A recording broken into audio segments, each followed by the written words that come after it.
Alright. Just about ready to go. Starting the stream a little bit later than I'd want to. What should I try this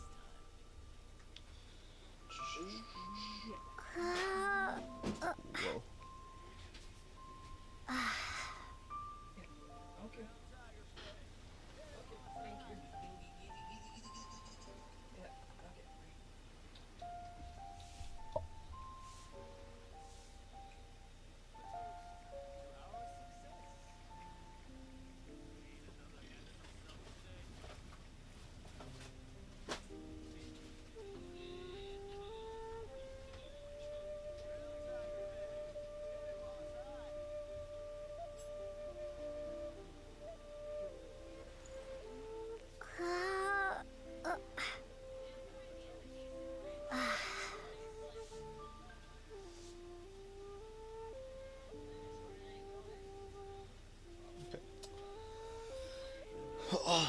Okay, starting up the stream, just kind of getting things squared away, so to speak.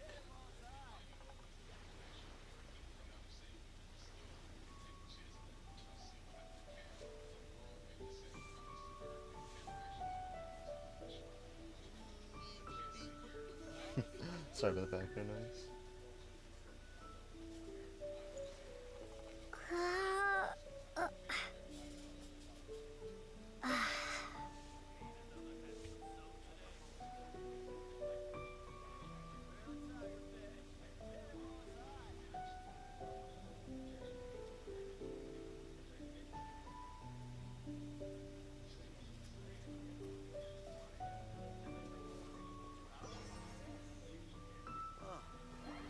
What should I try this time?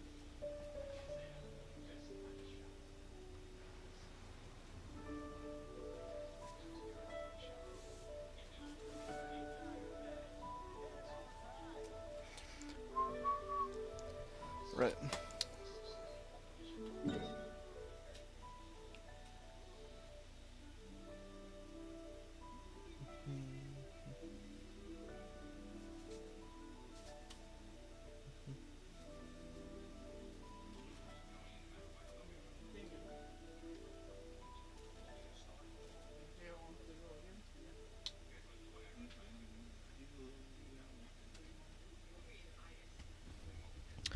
Yep, I remember this.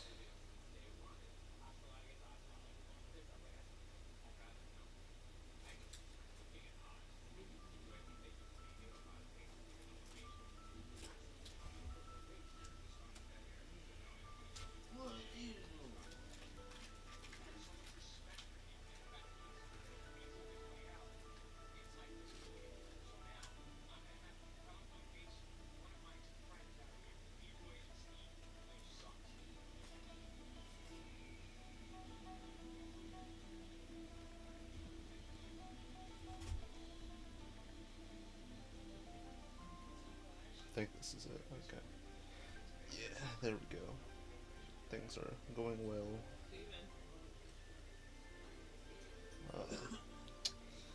Sounds like I'm being called for something.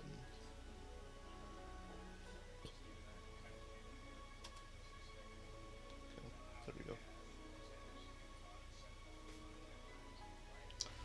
Hey, welcome to the stream. So, finally streaming here today. I'm gonna be doing the new stuff, cause you know, I like this game and can't wait for more stuff that comes out. And Add Ast. some stuff just recently come out, so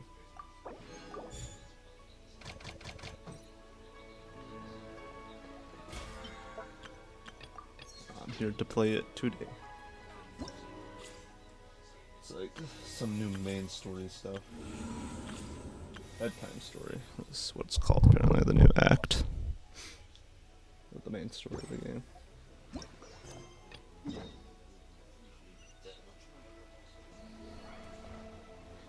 Alright.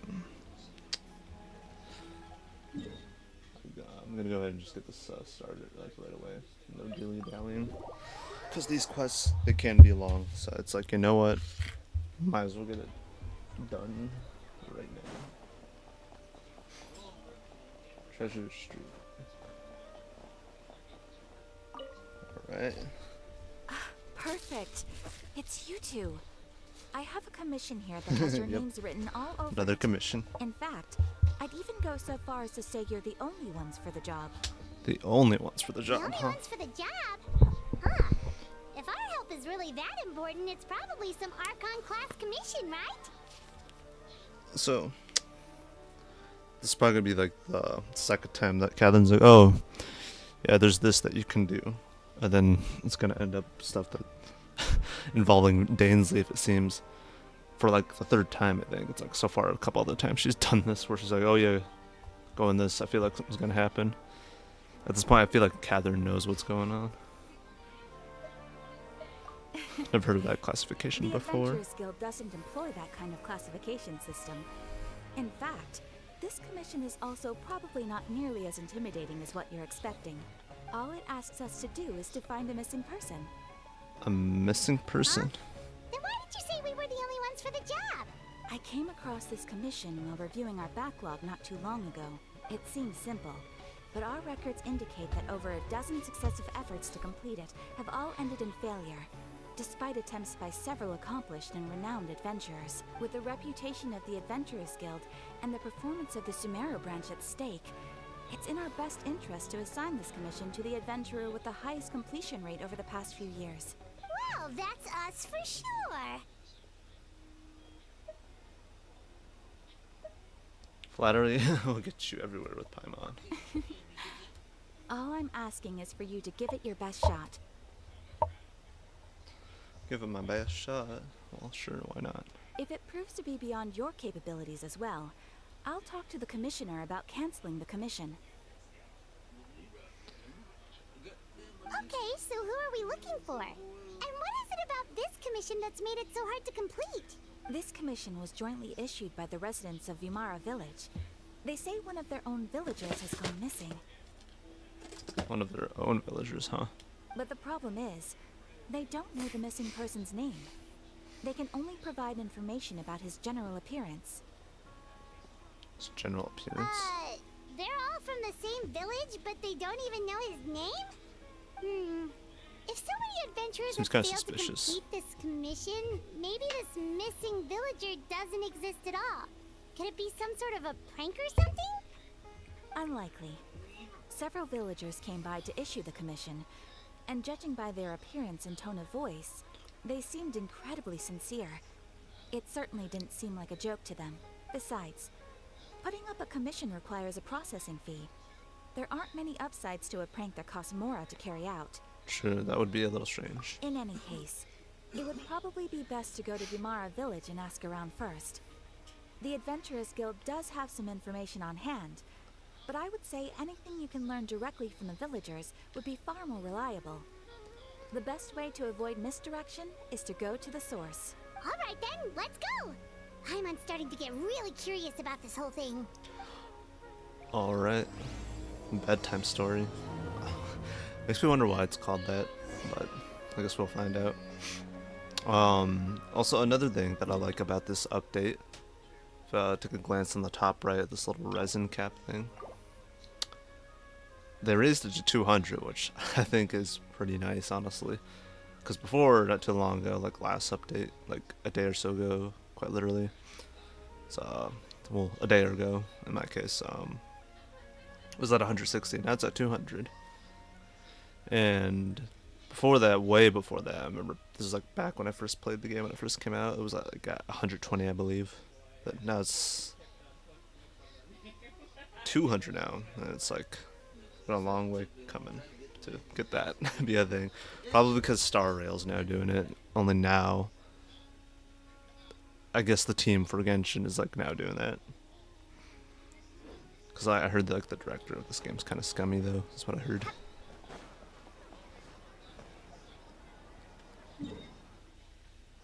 Okay, so we gotta go to this village, huh? Oh. I want to teleport and not track a thing. We made it to Vimara Village! Why don't we talk to some of the villagers to learn a little bit more about the missing guy? If this commission is really as challenging as Catherine made it out to be, we're gonna need to carry out a very detailed investigation. Yeah, Paimon's voice sounds a little bit more deeper, kind of back to kind of the way it was in the beginning, but not quite. Tone's a bit different on Paimon's voice now compared to the very beginning of the game, where her voice still remains the same there. Hello there. You looking to buy something? I do business in this area. Oh, no, we're adventurers. Catherine sent us to look into a commission here in Vermara Village. Ah, so you're here about that then. Ah, you're not the first, that's for sure. We've certainly made a lot of trouble for you all. To be honest, we aren't holding out much hope. Many adventurers have made their way out here, confident they'd be able to help us, only to leave soon after with nothing to show for their efforts.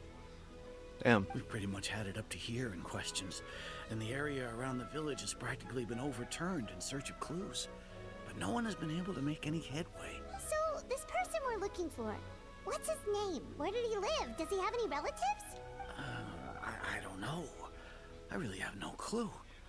I couldn't tell you. Okay. Guess you Oh, are damn. really sick of answering questions. I'm sorry. Oh, boy. I didn't mean to sound short with you. I was actually just giving you my answer to your questions.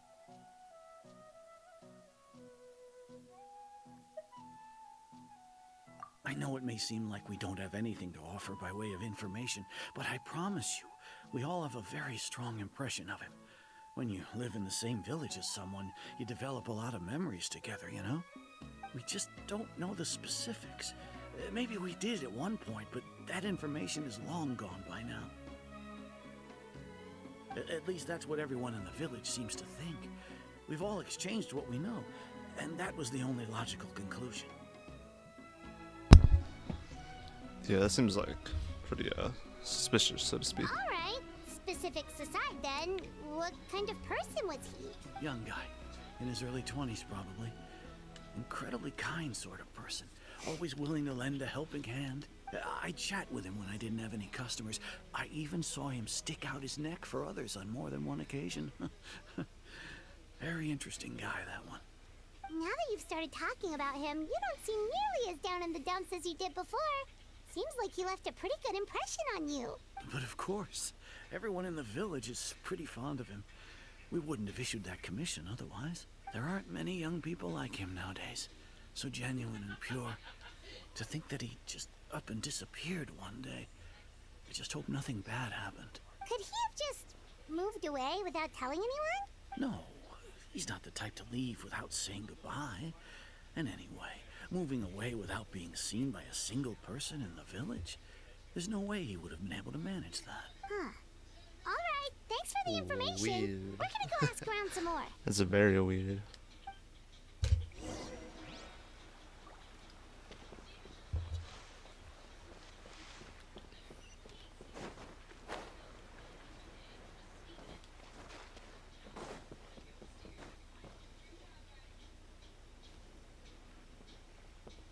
Okay, go ask It's this that guy. guests I hear.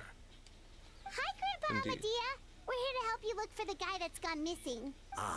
So that's what brings you to these parts. Coming all this way for our sake. That's so very kind of you. With your help, I trust that young man's case is in good hands. Could you tell us a bit about him? Of course. I'm happy to help any way I can. With my failing eyesight, I'm afraid I can't offer much about his appearance. But I do remember hearing the sound of his voice. Not recently, of course. That loss has left me feeling quite empty. I don't think his parents are still living in the village. But somehow he never seemed lonely. In fact, he was usually the one offering companionship to others. He would often take time to visit the elderly or play with the orphans in the village. And whenever someone had something on their mind, he was there to listen with open ears. He always knew just what to say. As the village chief, Sounds like I that owe was him many perfect thanks. person.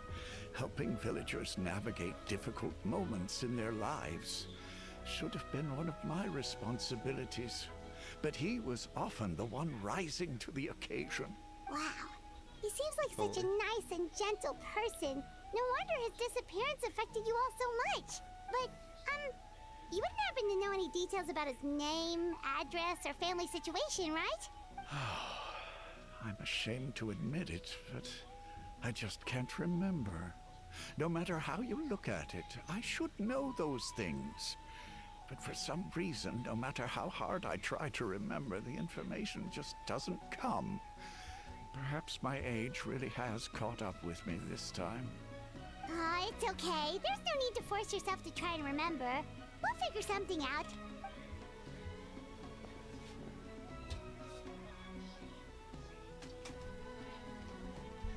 Well, Traveler, what do you think?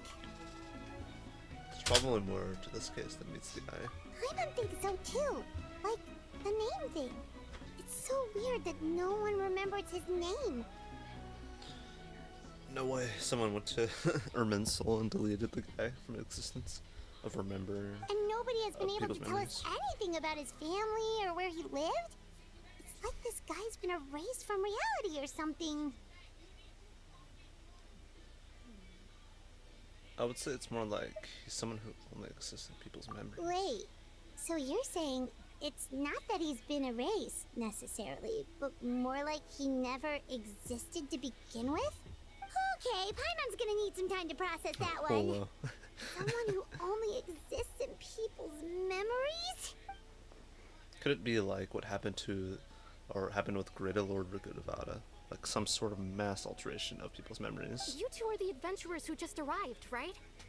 You're here for the Vamara Village Commission? Yep, sure are. We were just looking into the case. I'm so glad to hear that. Thank goodness you haven't given up. I've been so worried the Adventurers Guild might cancel our commission. My name is Atosa, by the way. I grew up here in Vamara Village.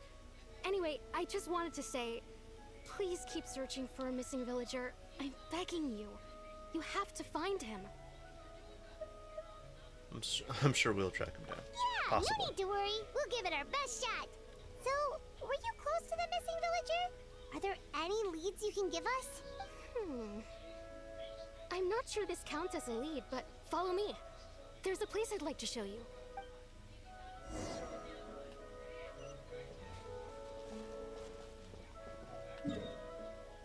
Damn, all the way over there. Okay.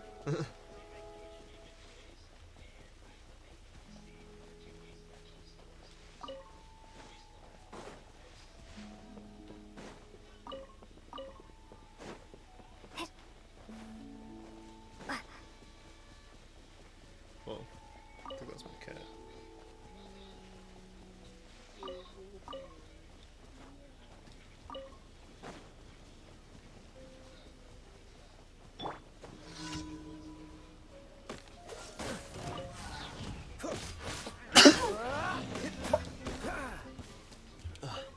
Sorry. Cute. Me or some character in the game? Is this the place? Under this tree? Yep. I know it doesn't look like much, but this place is very meaningful to me. It's so full of memories. We used to always sit together under this tree and talk. Sometimes we would look up at the clouds in the sky or stop to feel the wind against our skin. We could sit there for hours at a time, never realizing how long it had been. I was actually adopted by the people of Vamara Village. The forest rangers found me in the woods as a child.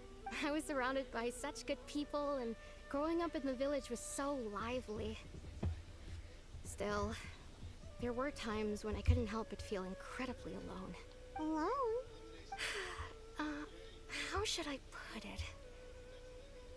When something's bothering you, or when you have good news to share, you always want to talk about it with somebody. But for the longest time, I didn't know who I could talk to, or if I should say anything at all. Everyone has their own problems to deal with. Even if I might want to confide in others, I don't want to become a burden. That's what family is for. Really? You know exactly how I feel? I used to have someone like that, a family member that I could talk to no matter what. Aww. Wow, that sounds really nice. You're quite lucky. When it comes to our missing villager, well, I guess you could say that to me. He felt like both a family member I could rely on and a friend who could really understand me. Is this me or is there like something up in the tree on that one branch? No matter what came my way, I knew I could always And talk also I to see a him. chest in the background there that I haven't gotten. I also see an R too because I haven't done all the quests and stuff on this account quite yet. He was so I will get to it at some point though. thoughtful and pure and patient too. Whenever I talked to him, he would always seem so interested, as if the things I was describing were just as important to him as they were to me. Ever since he disappeared, there's been so much I wanted to tell him. No, none of those things matters now. I just really want to see him again. Wow, you two must have been really close. Did he ever tell you anything about himself? He mostly just talked about interesting things he saw around the village. He'd share a lot of his own wild ideas as well. Oh, right! I did ask him about his parents once. But all he said was, they're not here anymore. Huh. Weird. But also, yeah, like I was about to say, I probably had to do the R&R quest at some point to be able to get Yoimiya's character story quest unlocked on this. Because I believe ages ago, I did play it on like a stream or I think a video of Yoimiya's character story quest, from the best of my memory. I didn't know whether that meant they had left the village or passed away, and I didn't want to pry. Still not much to go off of. Look at me. Talking your ear off and still nothing to show for it. I'm sorry I wasn't more help. You helped us understand him better. The last time I talked this much in one go was when we were still together. Come to think of it, every time we talked, it always seemed to be around dusk. Just like right now. Time always passed by really slowly. Even when it felt like we'd been talking for hours, the sun would still be at the same position in the sky. Well, time always seems to pass slower when you're relaxed, right? What's wrong, Traveler? It's always the same time of day, and time never seemed to pass. Based on what we learned, this is definitely not a regular missing persons case. What Atosa just told us about time could be the key to unraveling this whole mystery. Yeah, if I say so. What the? Yeah, matter of fact, I see like those weird two dolls up on the tree, whatever they are, above the tree, Doesn't it seem in the like tree they're that they're acting standing a by. little strange? Yeah. What? The Abyss Order. Could they be the ones behind all of this?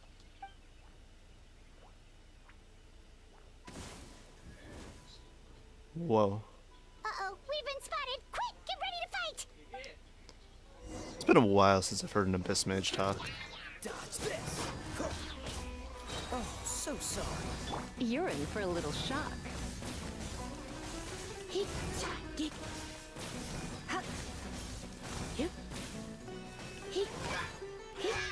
Freeze.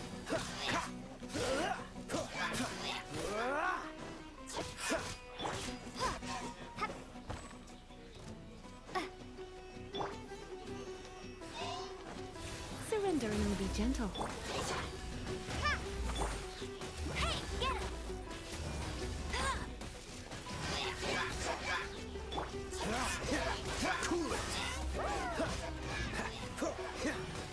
Damn.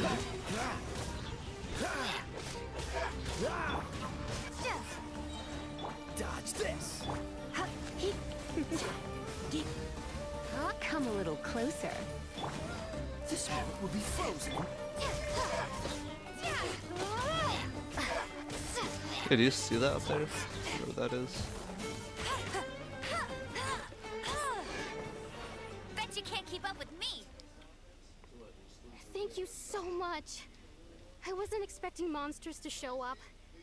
If you hadn't been here, I'm not sure what I would have done. It was no trouble. question we should be asking now is, what is the Abyss Order doing around here? Now that I think about it, the healing trolls around Vimara village have been a lot more active lately. They seem agitated and often attack anything in sight. Chief Amadea doesn't allow the children to play in the area around the village anymore. Maybe the Abyss Order really is involved. Well, we should head back and check out the situation in Vimara village just in case. If the Abyss Order is plotting something that could spell trouble for the villagers. Oh yeah. Wait a second. The person... It's Dainslev! Whoa.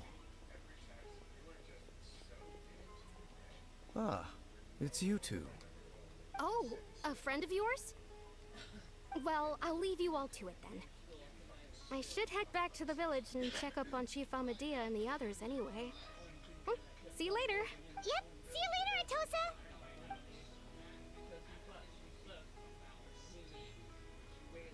And off she goes. Why do you always have to pop up out of nowhere like that? Is it your life's mission to jump scare us or something? It's hardly personal, or intentional for that matter.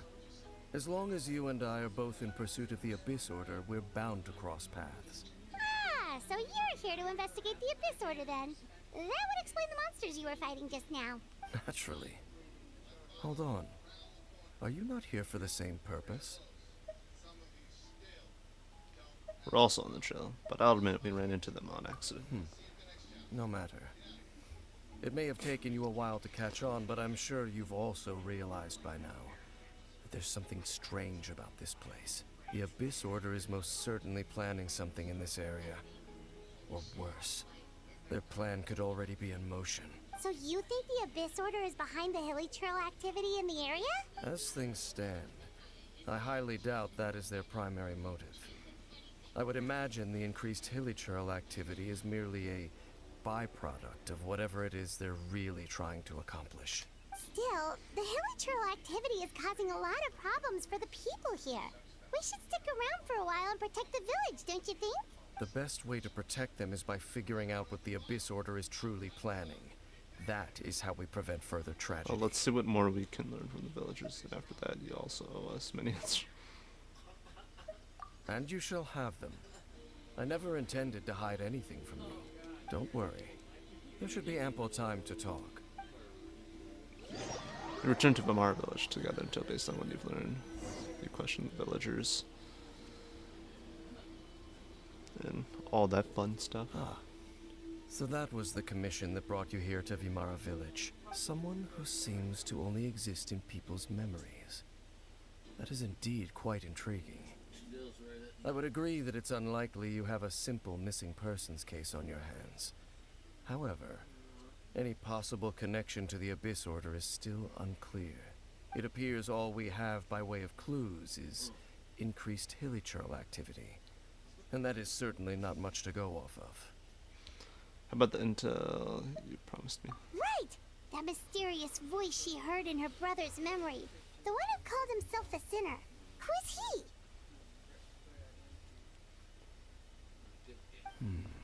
Traveler, let me ask you this. Do you believe your sibling to have betrayed you? In a manner of speaking, yeah, probably. I sense hesitation in your words. After all, you still haven't figured out the whole truth of what happened. There's still hope for the two of you to reconcile. Irreparable damage has not yet been done. The sinner you wish to know about, his situation is different. He and his fellow sinners have long betrayed me, and long betrayed their nation.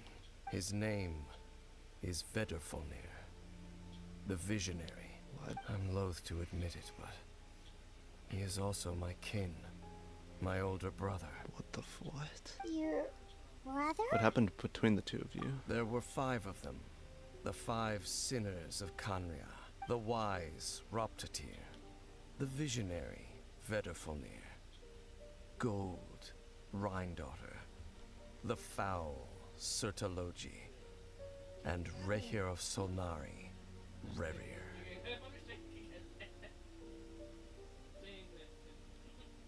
No matter how eroded my memory may become, I will never forget their names. One day, I shall have my vengeance. Wait, some of those names sound really familiar. Rhymedaughter is the one who created Albedo. Sertaluigi is Skirk's master. And the one we just learned about, Dane's brother, Vetafolnir. If he was the voice of the sinner, then the one who inspired Clotar to create the Abyss Order Somehow, is him. everything is connected. If that's true, then the stone slates we found in that rune in Fontaine, the ones that outlined Fontaine's prophecy, that was likely Fedfalner's doing as well. They were once people of great esteem in Canria. Those who carried the hopes of the nation. They were the best of their peers, outstanding in their respective fields. 6 of us, together. We should have been the ones to prevent the disaster. The ones to stop the Vinster King from continuing to rock the foundation of the world. Yet, deep within, the 5 of them craved something more. So Dan Linsleaf They was could one of not them? resist the call of the Abyss, and divided among themselves a power that could destroy the world. So they became sinners, but also transcendent beings, each in possession of world-shattering power. And when the cataclysm occurred, not one of them stood up in defense of their nation. Not one came forward to prevent the tragedy, and for that, they shall never have my forgiveness. My sibling came into contact with your brother. Indeed. If they are not stopped, the day is sure to come when they will also betray the entire world. It must be hard to talk about all of this, but thank you for telling me. Of course. As I said, I never intended to hide anything from you. So, Dane, what have you been looking into all this time? I've continued to investigate the questions surrounding the Loom of Fate. It's been quite some time since the initial operation was launched. By retrieving the eye of the first field tiller, we were able to stop part of their plan from coming to fruition. Yeah, it was like all the way back after we finished the away story stuff. Oh, Paimon remembers! Weren't they going to use it to corrupt Osial and make a god or something? Indeed. However, it's obvious that was just some sort of technical experiment. The eye was integral to their plan, yet somehow, despite failing to obtain it, they've skipped the experimental phase and found some other way to keep moving forward. Damn. There are many signs pointing to that effect. Then, what should we do? It's not too late, is it? Our most pressing concern is to determine the purpose of the Loom of Fate. From there, we'll be able to deduce the Abyss Order's true objective. Based on the intel I've gathered so far, I suspect the Loom of Fate is related to the ley lines in some way.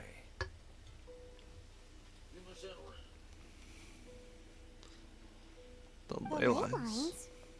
Traveler, you were able to observe your siblings' memories last time, yes? I believe that was due to the fact that the ley lines in that area were unstable. My recent investigation has shown that Abyss Order activity in a particular area is usually followed by a series of issues with the ley lines. And one of the things that flows through the ley lines are memories. Wait. And they're then also our connected to commission them. here in It's Vimara Village. lovely. The person who seems to exist only in people's memories. Could it be connected? Memories, ley lines, the Loom of Fate, the missing person that doesn't seem to exist. What's the connection between all It's of this? certainly possible. I'll join your investigation tomorrow. This missing persons case could very well turn out to be the key to unraveling these mysteries. Well, if we're teaming up with Dane again, we're gonna need all the energy we can get. Let's try investigating somewhere a little further away tomorrow.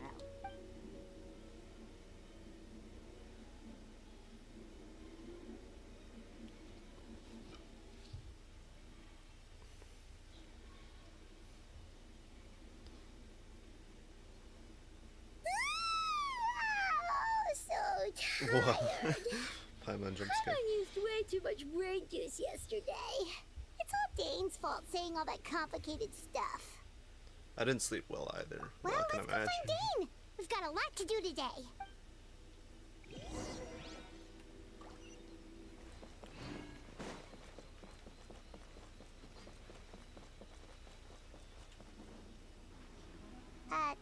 Dane? Hello, Dane? Why are you just zoning out over here? Uh-oh. Did something happen? What's wrong, Dane? The missing person from your commission. Could you describe them to me? Oh, young guy? Early 20s? Seriously, Dane, what's going on? There appear to be certain memories in my mind that weren't there before. Memories of him. Oh. Maybe we just talked too much about him yesterday and you had a weird dream or something? Well, something's going on outside, apparently. No, it wasn't a dream. They're memories. Memories that suddenly appeared in my mind after I woke up. And I'm certain I've never met this person before. I remember handing him the eye of the first field tiller. What? Okay, so this missing person definitely has something to do with the Abyss Order then. Indeed. And it appears he possesses the ability to implant memories into the minds of others. How's that even possible? Wait then. All the memories the villagers have of him, could they be fake too? Maybe they never knew him at all. But why would he do something like that? Whatever the Abyss Order is planning, an important truth has been revealed to us this morning. What sort of truth? That their goal is still to obtain the eye of the first field tiller. They haven't stopped searching for it. I am the only person who knows its location. Perhaps implanting that particular memory was an attempt to interfere with my mind in some way. Is the eye still safe? Your concerns are not entirely unfounded. I don't believe the Abyss Order is capable of altering reality like that just yet. Just yet, you say? Oh hey, welcome to the stream. However, considering their single-minded pursuit of the eye, I would say an equal level of caution is in order on our part. Come with me. Yeah, I would We say must so check myself. whether the eye is still in our possession. Oh, so you're going to take us to where you hid it? But what if someone follows us? If we go straight there and someone is on our trail, are we just exposing the eye's location? Maybe that's the reason the Abyss Order implanted the memory in the first place, to force Dane to confirm the eye's location. Given what I know of him, though, I'm sure Dane has already thought of that possibility. Seems like he might already have a plan. Let's go. Of course. Oh, dude, it's like getting crazy already. And I like it. I really do. Alright, well, I should probably at least unlock this waypoint while I'm here.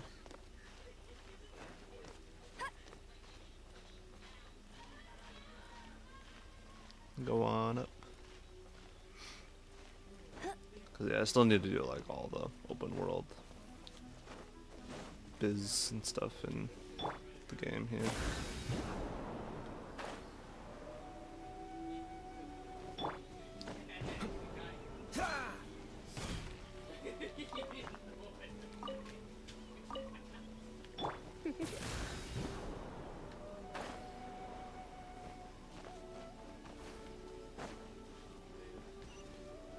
Okay.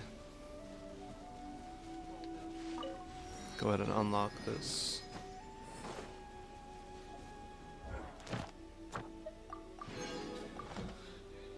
I got the daily commission over there. You hit it over here. Weird. Alright. Go ahead and do this. Get it completed. Get it done. Add Astro. Thank you for Alright.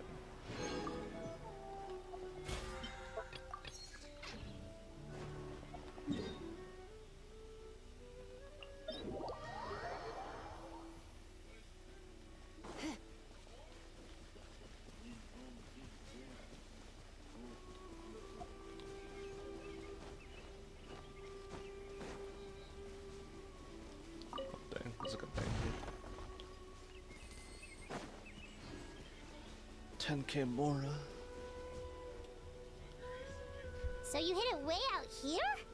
Not an easy place to discover, that's for sure. Well, let's go check to see if it's safe. Looks like we could go to like a Traveler, dungeon or domain. wait. Huh. Uh-oh. We've no time to lose. Let's head inside. What was Dan going to tell me just now? Hey, wait up! Yeah, something suspicious is happening.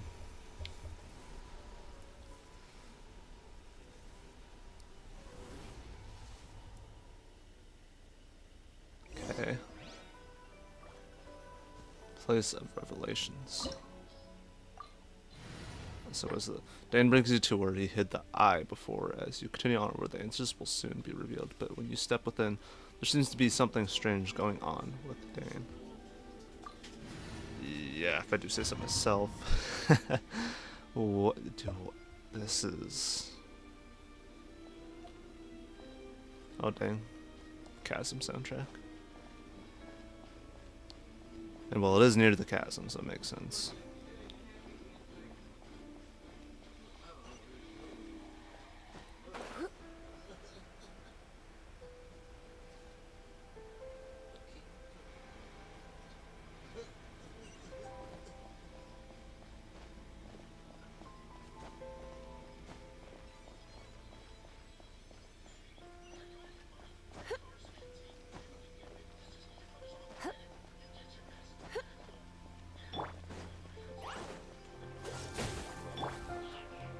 Would do this thing, but at the same time, I'm not sure if I should Go, go, Baron Bunny! No one escapes fight these my guys sight. up. Come a little closer. Blitz. Cool it.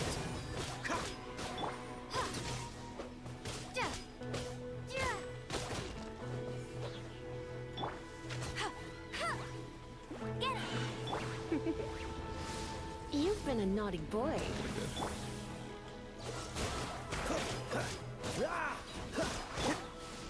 Starball! Crumble apart!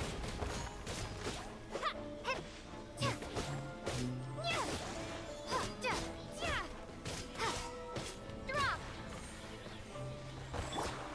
I'll get you out of there. Freeze.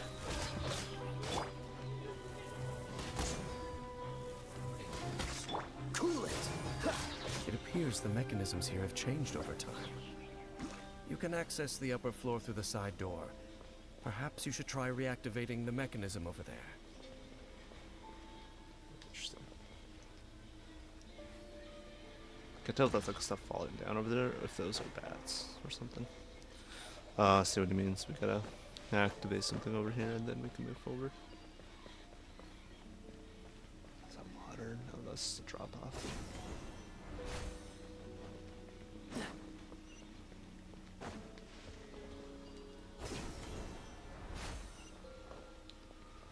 Trying to make sure I'm not forgetting like a chest or anything that might be sitting about.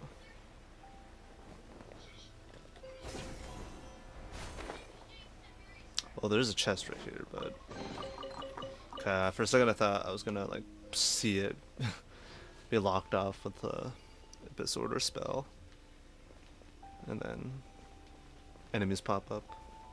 I was kind of expecting it, but yeah, this is not always the case.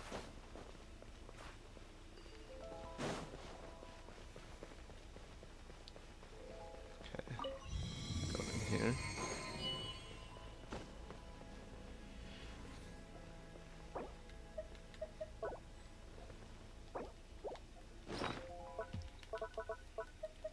If I equip the camera,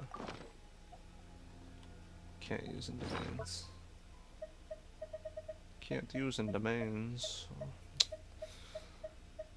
Oh, that ain't exactly fair. Nah. Fishing line stabilizer. Okay, what about the lens of truth? Yeah, I can do that.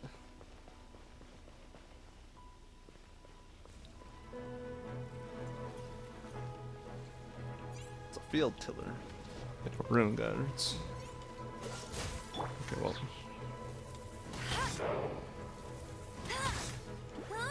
Let it rain. Oh, so sorry. Freeze.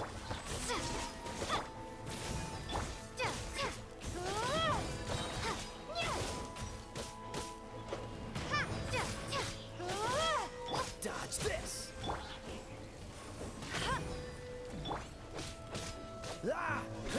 Cool it. Oh shit.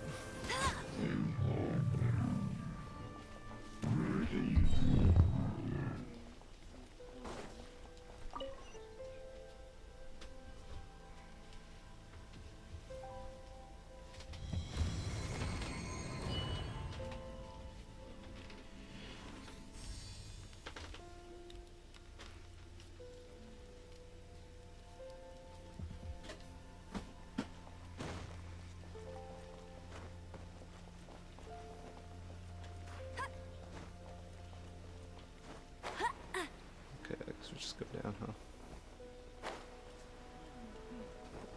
Make sure all the runes are pointing in the direction indicated by the light. Oh, That should unlock the mechanism. okay.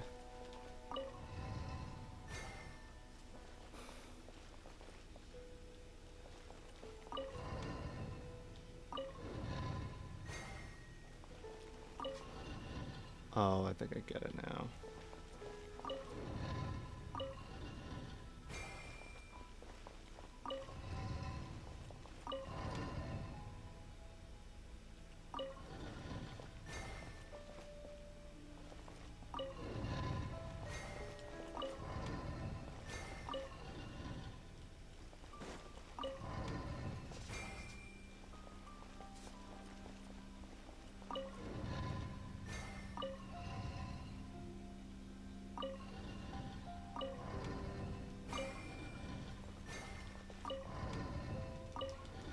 It's a pretty simple puzzle, just kind of struggling just a little bit. The door's open. Let's go. Our destination is just up ahead. I'm a little bit hesitant to go forward because I can tell this is like working, possibly is working in the Abyss Order's favor of what the hell's going on. So yeah, it might be true. Someone must have implanted that memory to Daniel's Leaf. It might be like a whole grand plan to get to him, to get to the eye of the first field tiller. Because I guess there's something so special about the first model one they need it for. Get ready for the gliding champion of Mondstadt. Okay.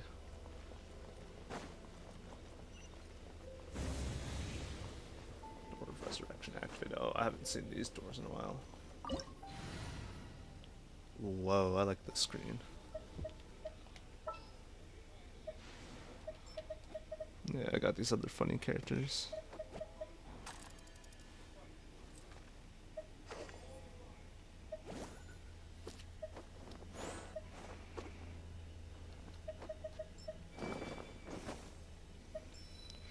Yeah, I guess you could just set up your party in the middle of these kind of domains anyways, story-wise.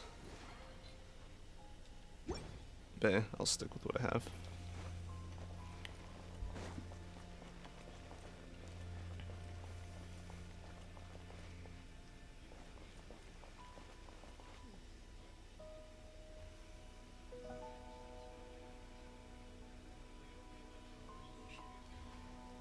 Whoa. It's the field tiller eye supposed to be here? Looks like we can't go any further. Be on your guard. I sense the presence Yeah, I of the kinda Abyss. figured. Yep. It's an Abyss Herald. It's the Abyss Order! They're here! It's not the same one that was before earlier in the story. Let's spark things up a little. Oh damn, it's fucking ice one. Frostbite. No one escapes my sight! Dodge this. Shade! Starball! Go Spirit! I forget if they... Freeze. Let the frost fly. Perish in the storm. ouch. Cheating!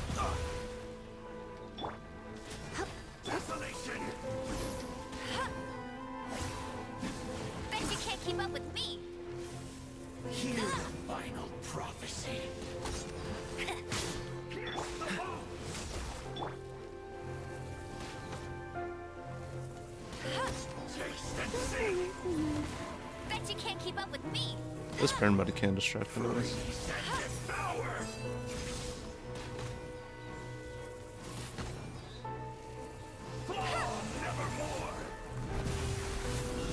Ouch. Good there. Just as I suspected. The false memories were a trap. The Abyss Order just wanted to follow us here. Yeah. Now that they're in the vicinity, we should have a chance to see. Dane? What's wrong? Can you feel that? There's been a disturbance in the ley lines. It must be the work of the Abyss. Wow, you must be really sensitive to that sort of thing. Paimon doesn't feel it. You too.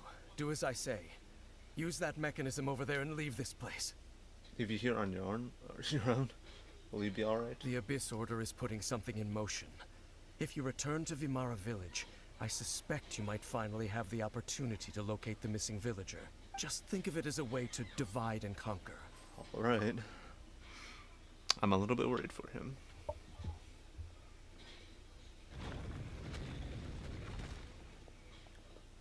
Dan does have a point. The screen though. But something still feels off. What am I missing? Whoa.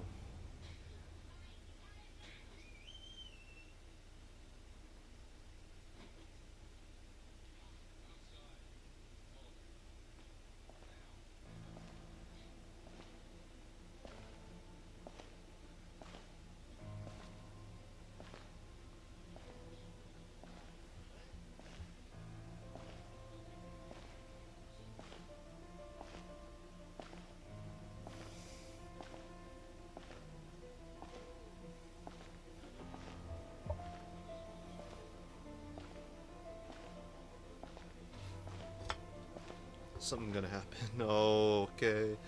I had a feeling. I knew going along with your trap would be the only way to meet with you face to face.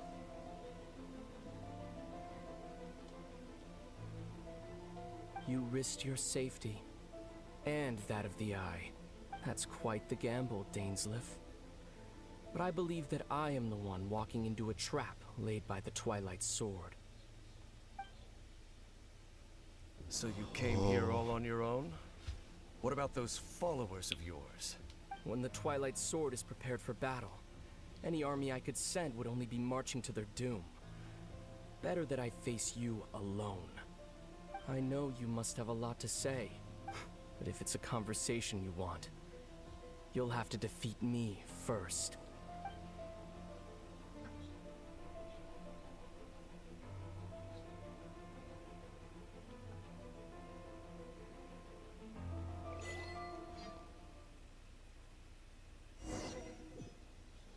Oh. The Abyss Order's on the move. The ley lines are all out of whack. We better hurry. Oh, back we're to locked in. Vimara. We can't go anywhere. And I Hey, rushed a little bit too look at quickly. those hilly trails The dialogue's over there. like they seem strangely Weren't calm. they acting super agitated just a little while ago? Why are they so calm all of a sudden? Whoa, the wind. Wait, I hear something. Yeah, the wind. Whatever that may mean. In the new world, they bade farewell to the shrouded sun. At last, they no longer needed to dwell on their suffering, or try to differentiate between various thoughts of blasphemy. Such was the price they paid, and thus their souls became cleansed and pure. Did you hear that? What was that sound just now? You heard it too, Paimon? It sounded so gentle. Could that voice be comforting the hilly trails in some way? Oh, this is weird. It's a Let's guy check if too, this is so happening anywhere else. yeah, sure thing. Could I just take the fruits? I guess.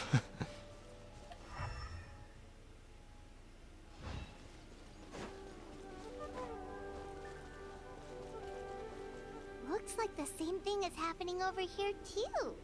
The hilly trails are calm. You see, we're both still here. We've reclaimed an endless amount of time to love. Release your tears. You no longer need to hold back your sorrow. It's that voice again.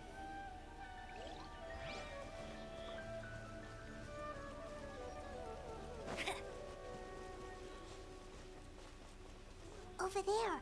It looks like they're sleeping. In the end, he whispered, softly, "Sleep well, Father. Sleep well, my beloved people. When you awake, that which differentiates us shall be no more." It almost sounds like a poem or some kind of Yeah. story. Something like that, but also sorry for the background noise. Well, now that the Hilly have calmed down, Vimara Village should be safe at least. Yeah. Hopefully. Let's put this situation to the side for now. Dane said this might be our chance to find the missing villager, so we should head back to Vimara Village before it's too late. Yeah, I guess let's just keep following along this path since it leads to the village. Talk to Amadia. So that one woman from earlier.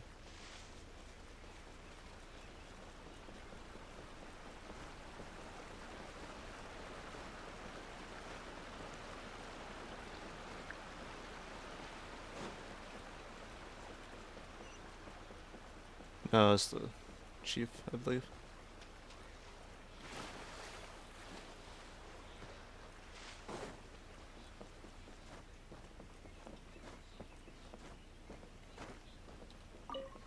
Okay. Grandpa Medea, is everyone alright? The Abyss Order seems to be up to something nearby. The Abyss Order? This is the first I'm hearing of it. Thank you for your concern. But as far as I'm aware, it's been business as usual here in the village. Well, that's good to hear. Oh, also, you didn't happen to come across any clues about the missing villager while we were gone, did you? Someone's gone missing, you say? Who would that be? Huh? Things just got even more complicated. You know, the young guy from Vimara Village. The one you've been looking for all this time. You posted a commission with the Sumeru Adventurers Guild. That's kind of the whole reason we're here, actually. Your missing persons commission. Ah, I do apologize, you two. I hope I'm not worrying you too much. I'm sure it's just my age making me forgetful again. At least right now, I can't seem to recall whatever it is you're referring to. What the heck? Perhaps you should try asking someone else. But how is that? All right. Thanks for your help, Grandpa Amadea. Something's definitely not right. We just talked to Grandpa Amadea about the missing villager. There's no way he could have forgotten all about him just like that. What do you think, Traveler? Could everyone's memories of the missing villager have been erased again? It's too early to say. We should check in with others first. You're right. We should narrow down the possibilities first. Let's go ask someone else then.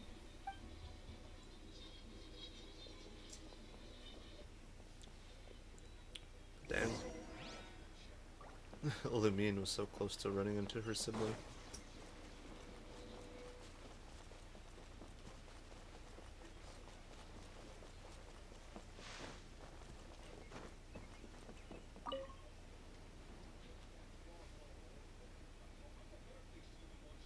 Someone's gone missing? Who? Just as expected. That guy you said a bunch of nice things about earlier? The one you always used to chat with. He's around 20 years old, and you said he was a kind, warm-hearted person? Oh, I know who you're talking about. Really? You remember? There aren't many young people who've earned that kind of praise from me. If you're certain that's what I said, then there's only one person who fits the bill. No doubt about it. But why'd you say he's gone missing? Do you know where he went? Yeah, I just saw him leave the village. There was someone else with him, too. They couldn't have gone far. What the heck?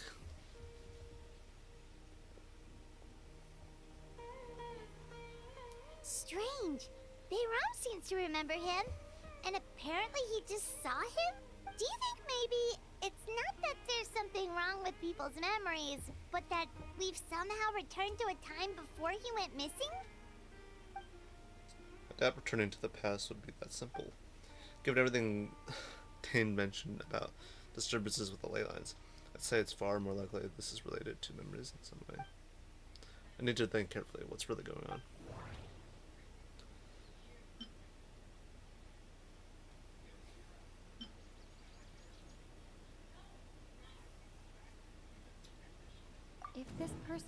exists in people's memories, maybe we're in someone's memory right now. If we really did travel back to a time before he disappeared, that could explain why the villagers said he hadn't gone missing.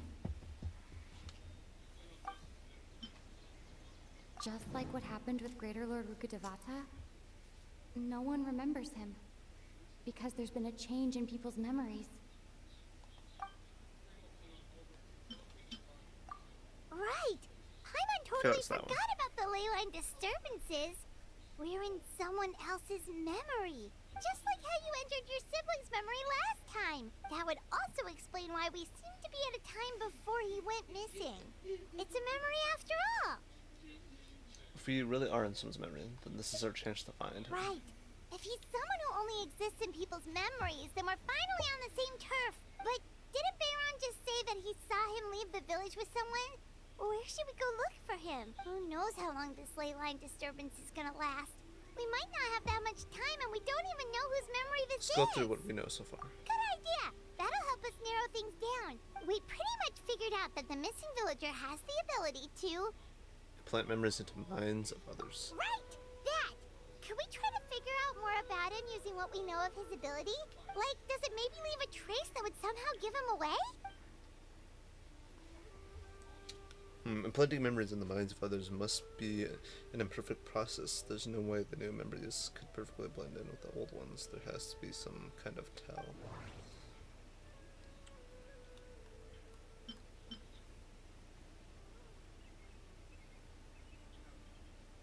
There's a difference between memories that arise from lived experiences and those that are implanted into the mind. Perhaps it has something to do with time. All the memories seem to be set in or near Vimara village, but I'm still not sure if they're restricted to this location.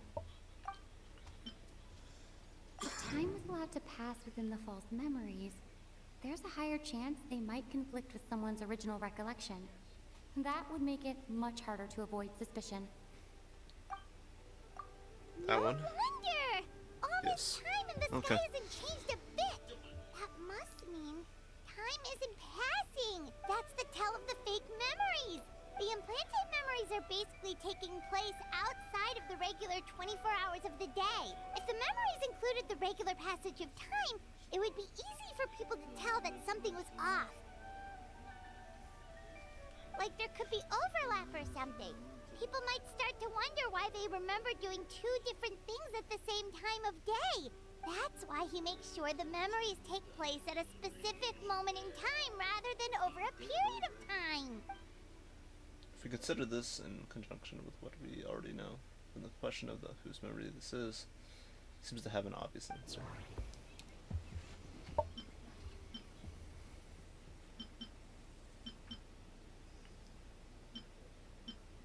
The color of the sky coincides with the moment in time she described. This one? Yes. Oh, right! That's exactly what Atosa described! Oh, come to think of it, every time we talked, it always seemed to be around dusk. Just like right now. Time always passed by really slowly. Even when it felt like we'd been talking for hours, the sun would still be at the same position in the sky. Yep, that has to be it! This is definitely Atosa's memory. To the tree. Yeah, that's where they'll be. Hey, welcome to the stream. Playing through the interesting stuff that is the main story of this game. And so far I'm getting pretty sucked into it.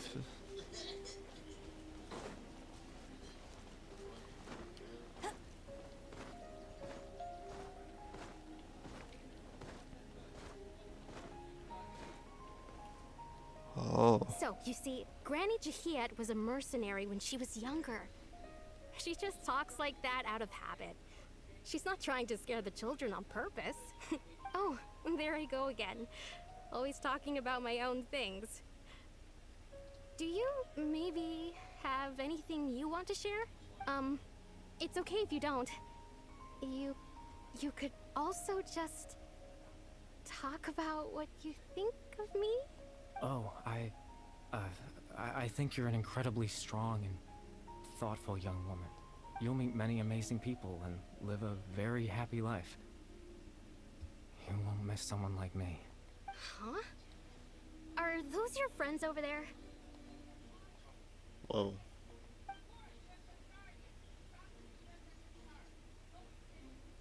We finally found him, but why does he look kind of familiar? He kind of looks similar to Clothar. Oh, right. This version of Atosa hasn't met us yet. Friends? I guess you could say that. It must have taken them a lot of effort to find me. So... What? I should see what they need. I'm sorry, Atosa. We'll have to continue this conversation another time. Another time, huh? Yeah, okay. I'll head back to the village then. Talk to you some other time.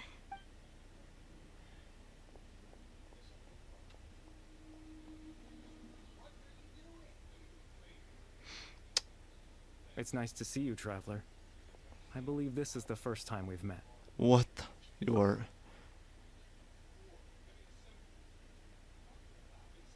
Factor in the memories, the Abyss Order, the Luma Fate, and everything else. I need to think of the one person that can connect all of this together.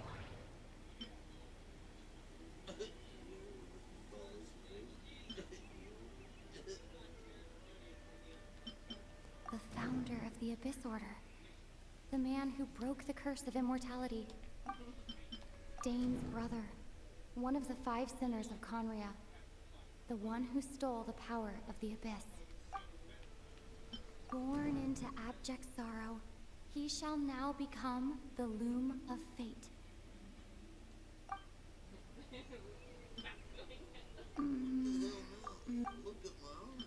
The founder of... No. You're... Kari Bear Alberic. Oh. You know me? What? That's quite the surprise. I don't believe I've met you before. Oh, I see. It was the memory, wasn't it? Your sibling's memory.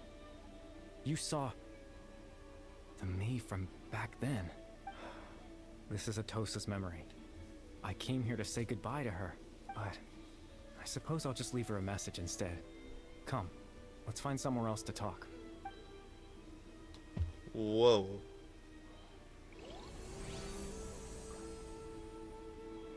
What?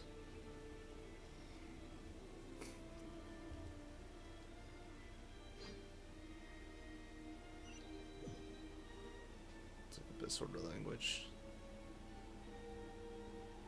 Okay. Am I gonna load it in somewhere? Oh. Whoa. It's like a floating island in the middle of the sky. What is this?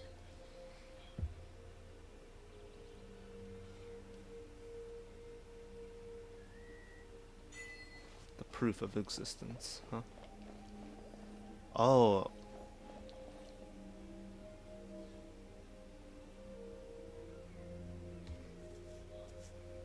It kind of reminds me of like that oasis area in the desert. Because yeah, being able to walk in the water and everything's like frozen in time there, the internal oasis. I believe that's what it's called. Kari Bear, though.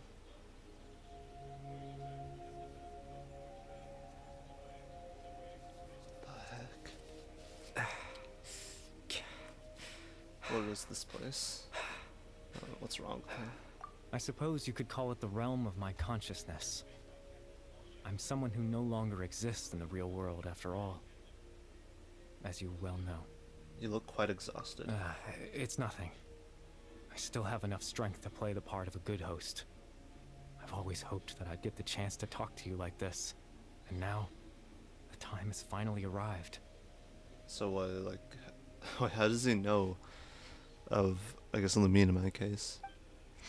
This is a rare opportunity for me as well. I should try to learn as much information from Kari Bear as I can. What exactly is the Luma Fate? Extreme sorrow and pain. Hope and regret coursing through your veins. and a degree of abyssal power that defies comprehension. Father told me that once I possessed all those elements, I would become the Loom of Fate. But despite his intentions for me, I never truly became the Loom of Fate. I was merely used as a means for its construction. In truth, I died the moment I set everything in motion. The person you see before you now is nothing but a remnant of consciousness left over within the Loom of Fate. Kyber is dead. That's why he no longer exists outside of people's memories. As for your question, the Loom of Fate is a device capable of weaving ley lines. Weaving ley lines? In its primitive form, it can only be used to create and implant memories.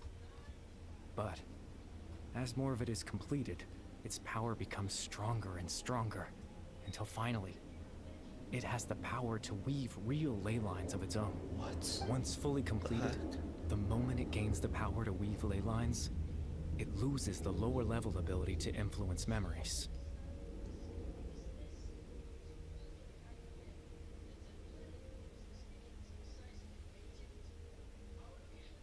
But it also becomes a tool that can change the entire world. So that was the source of your ability to implant memories? Yes.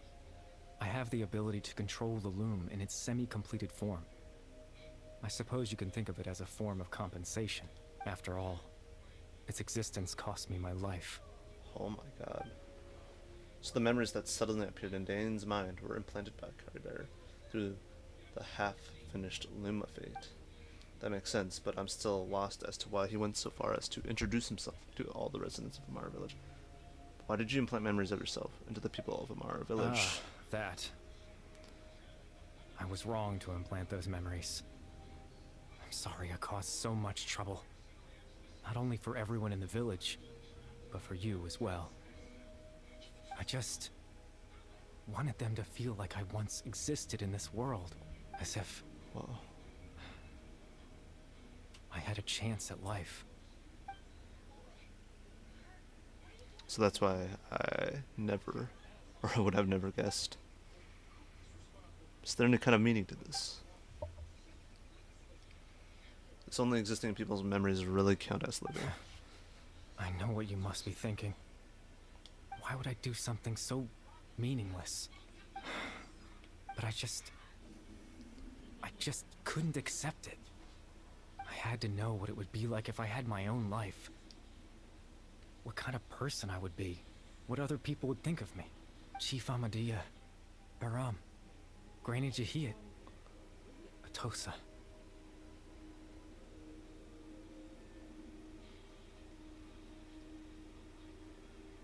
Yeah, it's those fucking two carvings in the tree there. I wonder if those would still be there after this. That's what I was What saying. would it be like Above if I that could tree live that alongside them? Atosa was at. No cataclysm, no too. curse. Just a quiet life in a peaceful village. I was curious, so I selfishly tried to have my own life. Even if that meant piecing together the version of myself that could have been. One memory at a time. I know it sounds stupid. After all, my life ended a long time ago. Any chance at living was stripped away from me when I was 8 years old. My consciousness left to mature in an illusory world of nothingness.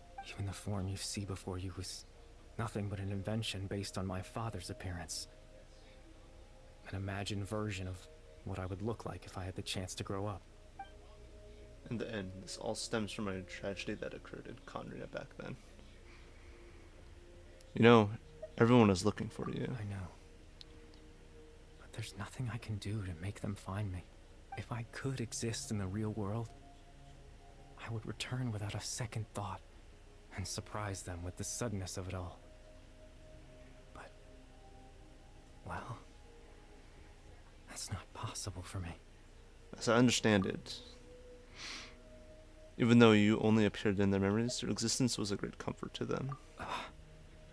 They all believe you once lived among them. I know.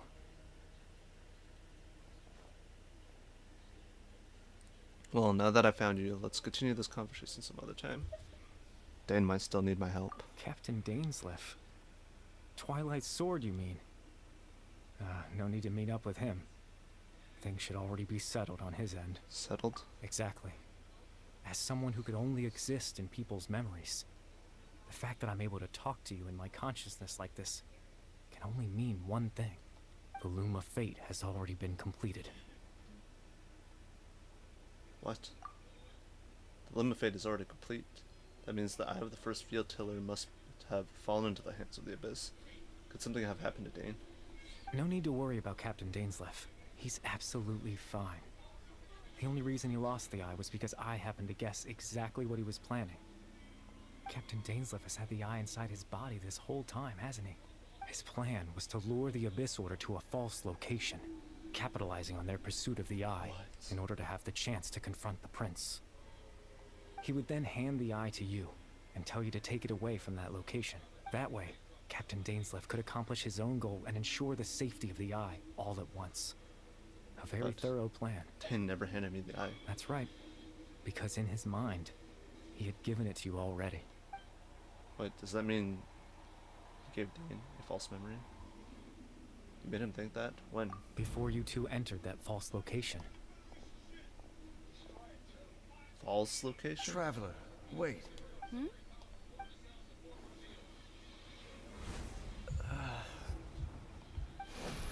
We've no time to lose. Let's head inside.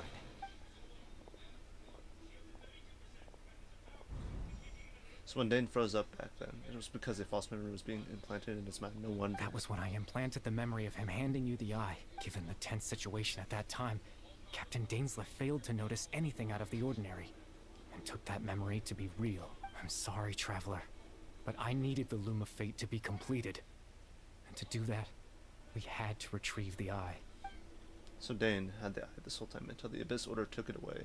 I'm not sure there's anything we could have done now that the Loom of Fate is complete. What are you planning on doing with it? I promise I'm not trying to conceal anything from you.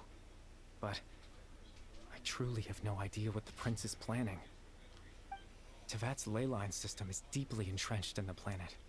Creating new ley lines can neither replace nor extend the ones that already exist. In the face of everything they could be planning, I fear I'm too insignificant to even get a glimpse of the bigger picture. In any case, I had my own use for the Loom of Fate, and my goal, at least, has been achieved. Your goal? You remember my father, don't you? Clotar Alberic. I believe you saw him in your sibling's memory. After he used the power of the Abyss to restore consciousness to my hilichurl form, I suffered from an indescribable level of mental anguish. To comfort me, my father told me a story, that this was a fairy tale world where I had to take on the form of a little monster. That story managed to dispel my fears, even if just for a moment.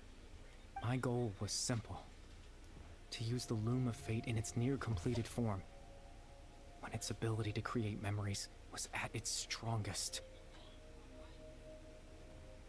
To implant a specific memory into the minds of the hilichurls. In that memory, I would tell them a story, just like my father did for me. It was a story of fairy tales and love. But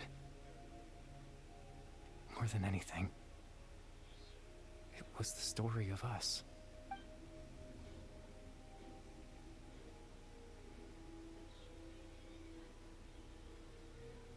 So the thing that caused the Hilichurls to calm down back then was Karivir's story. So that was his goal. That was the only thing he wanted. He had a device as powerful as the Loom of Fate at his disposal, and all he wanted to do with it was to offer the Hilichurls a moment of comfort and peace. I can't change the world. Not when I lost the very right to exist within it. Oh. Implanting those memories. Perhaps. That was the most worthwhile I think thing it was I a could very offer. meaningful. I think it was very meaningful indeed.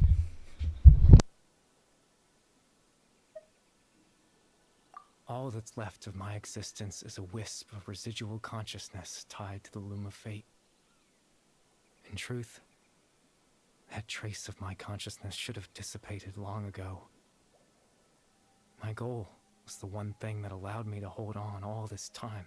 But now, the bedtime story is finished. And it's finally time to rest.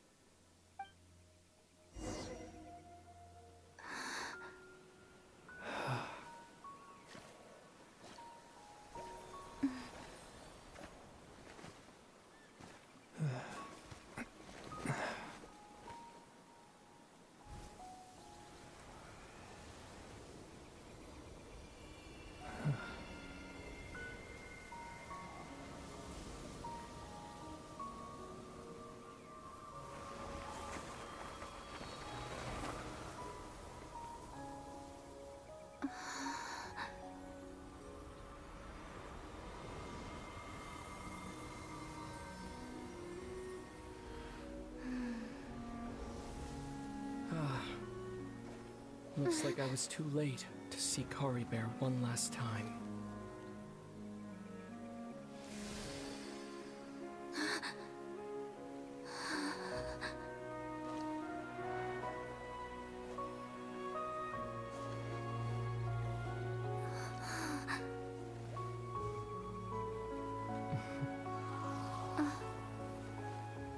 Kari Bear's consciousness is gone, and this space will soon disappear along with it. Neither of us belongs here. That's why we're not tangible. Were that not the case, I'd love to hug you too. Well, how about a conversation?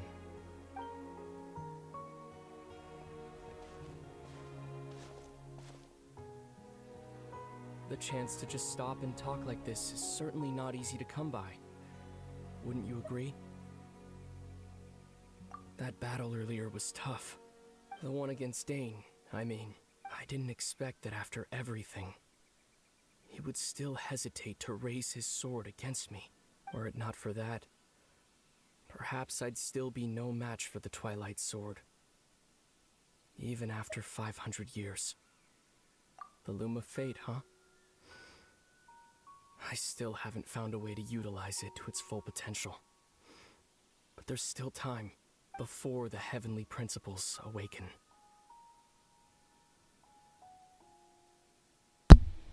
What? There's still... Huh. Maybe that's why things kind of happen the way they did for Fontaine. They're not awake, huh? For 500 Well, yeah, I've years known now, that. ever since the cataclysm in Conria, there's been no sign of activity. Not long ago, you witnessed the Hydro Archon destroy her divine throne. Yes, such a flagrant disregard for the rules. And still Celestia took no action. I suppose that's proof enough of the Heavenly Principle's situation. However, the Heavenly Principles will awaken. We just don't know when that will be, or what might trigger it. You really hate the Heavenly Principles, don't you? You could say that. Just look at Kari Bear. He was so pure and single-minded. The space we now find ourselves is a perfect representation of who he was. Quiet and peaceful, even as a hilly churl. Seeing the terrible sight within the mirror wasn't enough to taint his spirit. He brought comfort to the people of this world, even though he was denied the very right to be a part of it. So ask yourself this. Who was it that deprived him of that right to exist? Of course, that's only one example. My feelings about the Heavenly Principles are too complicated to explain in just a few words. Lumine? Uh-oh. What's happening? You're the only one in this world who calls me that. There's so much I wanted to ask you.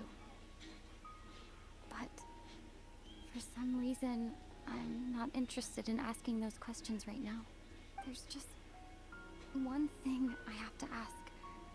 one thing I could never understand. Why? Why can't we continue our journey together?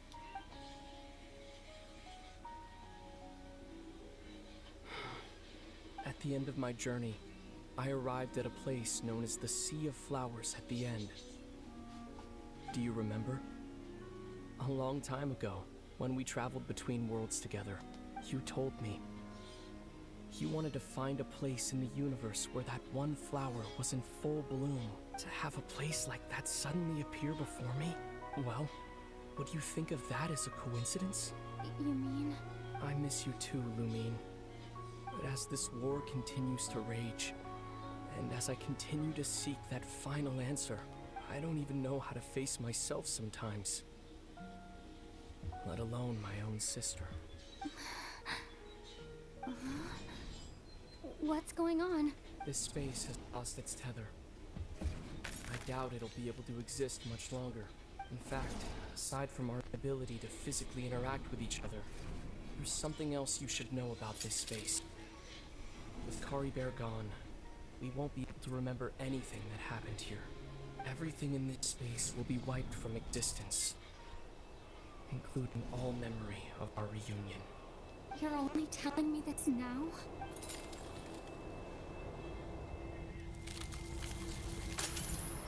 What the... Dude, that sucks.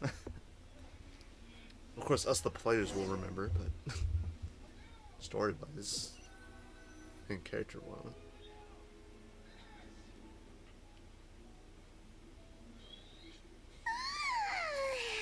Still so sleepy. Paimon's head feels all fuzzy. Oh, Paimon woke up a little earlier than you, so Paimon will fill you in. The villagers said that they saw us sleeping near the village yesterday. They couldn't wake us up no matter how hard they tried, so they decided to just bring us back here. Oh, and Dane came by just now. It looked like he was injured. He didn't say anything, though. Just made sure that you were all right and left.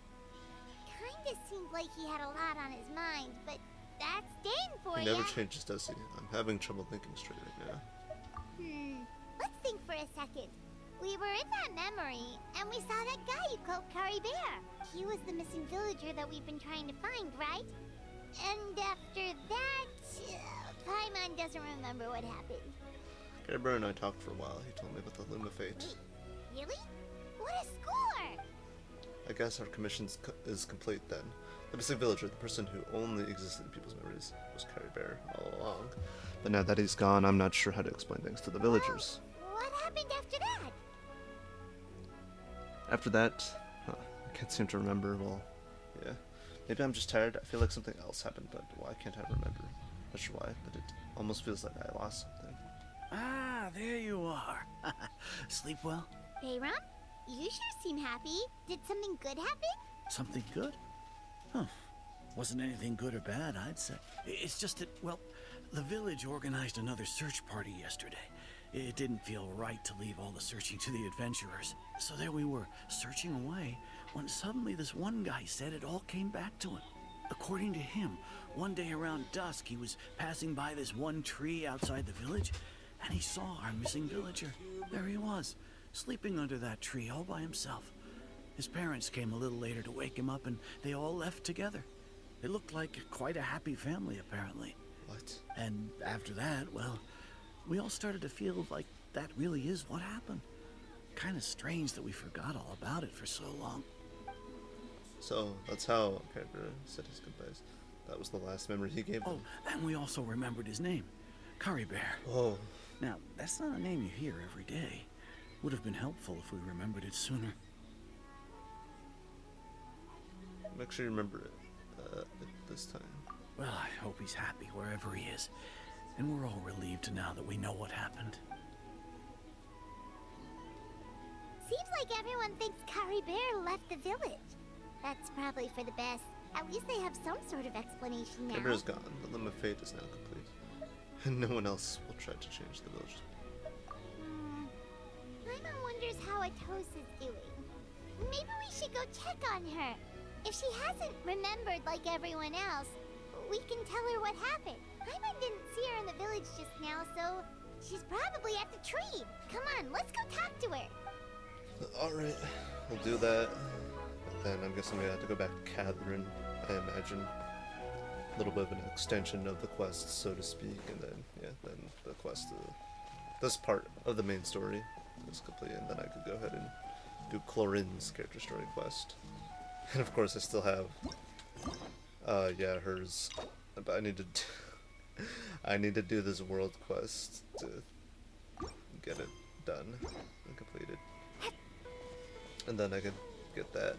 And then I imagine later on down the line here, maybe a day or so from now, Siege Ween's character story quest will become available, and then some kind of event will happen, I imagine, in this update. This little thing right there. Probably should go get that Celia after this. Hey, Atosa, how's it going? Oh, it's you two. I was just about to go looking for you. I wanted to thank you. I was part of the search party, so I remember what happened to Kari Bear now. Honestly, I just can't believe I forgot something so important. I'm sure he wouldn't want you to forget him.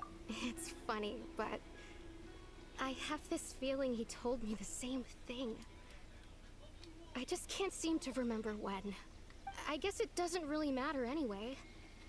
Life is made up of a series of memories. As long as I hold on to our time together, he'll always be a part of my life.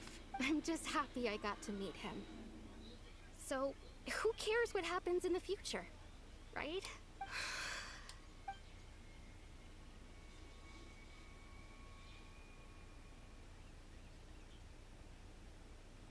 Okay, I'll admit. I'm just putting on a brave face. I was dumped, wasn't I?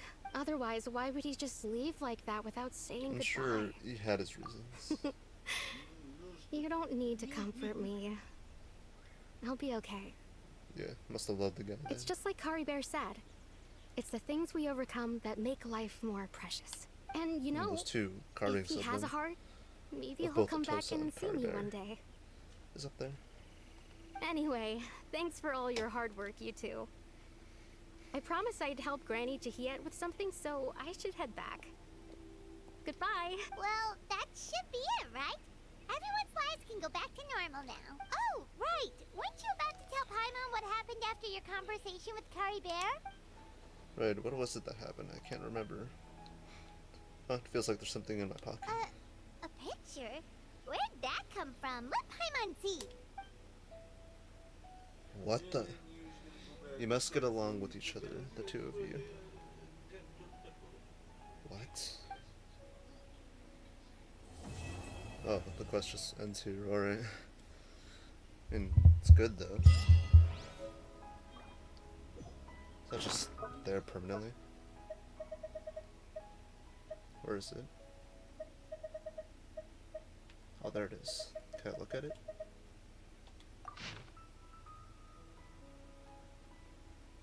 Group photo from an unknown time. Cause I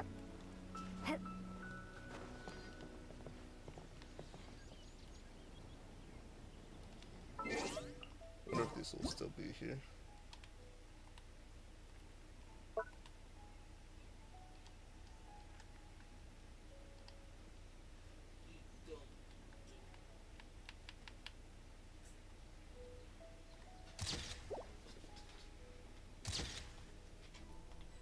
There we go. Well, now I can activate.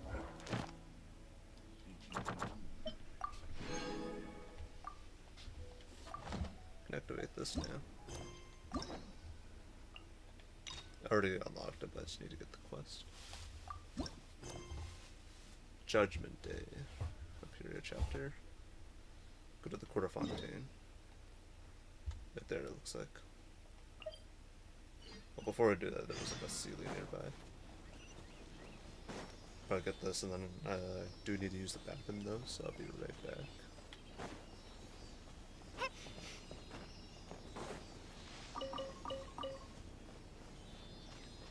It's like get this.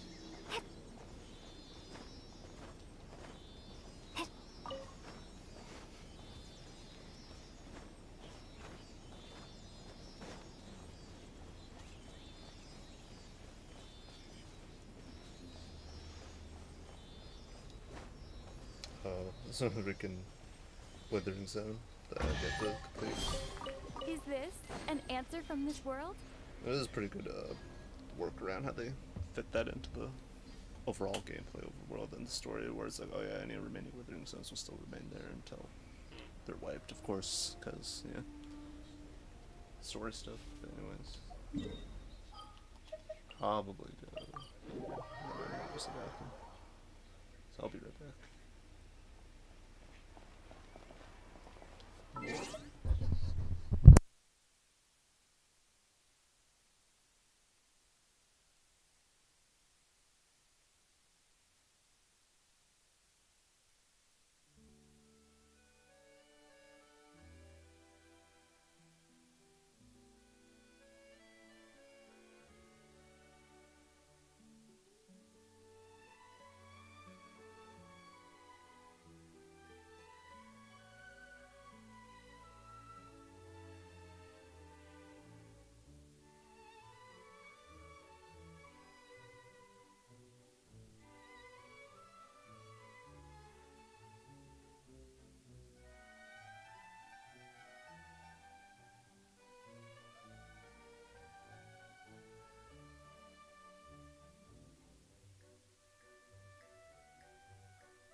Okay, so sorry about that. I'm back for anyone who is watching, if at all.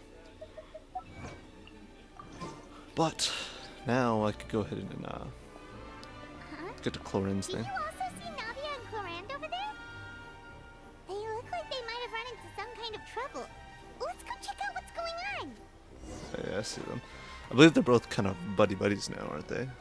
After the whole main story stuff. Still no dice? Whoa. Not at all. And I've asked pretty much New everyone animation. in the court of Fontaine already. Lynette's ears drooped as soon as she heard that we'd have to be out and about for days on end. And Fremine, he hid himself under his helmet as soon as he realized there'd be people around that he didn't know. What about Chiori and Charlotte? I feel like both of them would be more than up to it. I've asked them already, but they're both pretty busy right now. I just gave the members of the Spina a few days off, too, so I don't want to bother them either. This is getting pretty difficult. Navia, Clorand, what's up? Something's up. Oh my. Well, if it isn't my dear partners, how are you all doing? Huh. Navia? Huh? Oh, you mean... Yep, this is our chance. Oh, oh boy. We were just passing through. Do you need our help with something? Oh, precisely. My dear partners, we've got a huge problem right now that only you can solve. Whoa, for real? Absolutely. We've already exhausted all our other options. What kind of problem? Traveler, Paimon, would you join us and play Marechaussee Hunter Judgment Day? What? Marechaussee what now? It's a new game script by the Tabletop Troupe, a local roleplay adventure club. Local roleplay adventure. Ever heard of the Tabletop Troupe? They put out games that allow you to participate in a story and roleplay characters with your friends. Oh, I've loved their stuff ever since I was a kid. That sounds super interesting. Clorand and I are both veteran members of the club. Recently, someone came up with a new script and was looking for people to help playtest it for them. And when they asked, of course I couldn't refuse. I mean, come on, a brand new script? Nobody has ever played it before. Generally speaking, scripts at that level of development have a lot of issues. But I think this one is pretty solid. The author obviously put a lot of work into the story, and the world building is also quite credible. Whoa, whoa, whoa! I know I was the one that handed you the script, but some of us haven't read it yet. No spoilers, please. Anyway, the script calls for a team of 4. Ah, yes. We're missing one final player right now. We're right. That is a big problem. So, you're saying you'll help us out? I knew I could count on you, partner. Paimon and the Traveler are kind of a package deal. Is that okay? That's not a problem. I'll adjust the pace based on the actual number of players, and ensure that everyone has a good time. Well, Traveler, what do you think? Wanna play? Paimon will follow your lead. I always help my friend in need. Well, that solves our problem. You have our thanks. Woohoo! I'll go grab the script manager from the club right away. A script manager? Didn't you just say that you gave Clorand the script? The club introduced a completely new kind of gameplay for this script. In this iteration, the Game Master's version of the script is incomplete. The script manager provides the next part of the script only after players have completed the current list of objectives. On top of that, in order to increase player immersion, the club has created some of the story's sets and scenes in real life. We'll only know where we should go once the script manager reveals the starting location. Wow, you're right. Whoever wrote this script really did put in a lot of work. And it's got a real healthy amount of suspense, right? I mean, even the GM doesn't know how the story will end. I look forward to experiencing it with you all. Why don't you go meet up with the others first? They should all be waiting at Chioria Boutique. I'll come over with the script manager as soon as I find them. Sounds good. Remember to always watch where you're going, and don't rush. You say that like I'm 6 years old or something. Let me think. What kind of character should I play this time? I just hope you'll pick up some useful skills this time. Oh, and stop trying to persuade every animal you come across. Silent Night. Alright, something a little bit more lighthearted, something might go on, though, since this is a character request.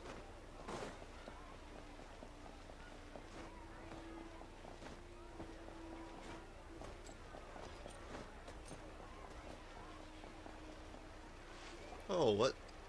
Oh, sorry to keep you waiting. Ah, you're back! Huh? And you've got the Traveler and Paimon with you too! What a pleasant surprise. I assume you'll be joining us for the game then? Linny, Farina! Paimon didn't know you were playing too! Are you also members of the tabletop troupe? Hey, you too. I'm more of a casual member, if anything. I haven't taken part in many formal club activities. Lynette Fremine and I play something similar at the Hotel Bouffe Tété sometimes, but I'm usually the GM. Still, I'm sure it'll be fun being a player for the first time. I'm looking forward to it. Well, I'm not a member of the club at all. Claran simply woke me up first thing this morning, said there was a good script worth experiencing, and asked if I wanted in. If you're interested, I can give you a referral. That should give you a 40% discount on membership fees. I think I'll wait to see how this experience plays out first, especially when it comes to the quality of the script. If it's sufficiently fun, then I'll join. Do you participate in a lot of tabletop troupe activities, Clarin? You could say that. She's actually one of the few senior game masters of the troupe. Ah, right. I knew about that even when she was still my subordinate. Oh, it's nothing. Really, just a small hobby of mine. Wow. Whoa. Paimon's so used to seeing you be all upstanding and intimidating as the champion duelist. It's kind of hard to imagine you role-playing with a bunch of friends. So if you have a problem with any of the rules, you have to submit a dual request to you. Surely you jest. I would never intentionally make things difficult for my players. I maintain a clear boundary between my professional and personal lives. The me you see at court represents the law and order of Fontaine. I put all personal feelings to the side and grant a fair duel to all who seek to defend their honor. But in my personal life, I'm just an ordinary person. Someone who feels anger and sadness, just like everyone else. Well, you say that, but for all the time I've known you, I don't think I've ever seen you cry. I've seen you get angry, sure, but now I'm wondering whether you were actually mad or if it just looked that way from the outside. I was probably in work mode during those times. Is that so? Well, in any case, I just feel like even in your personal life, you don't get emotional very often. So you want to see me cry? That might be a little difficult. A show of anger, though, that might be something I could accomplish. No, that's not what I meant. Interesting.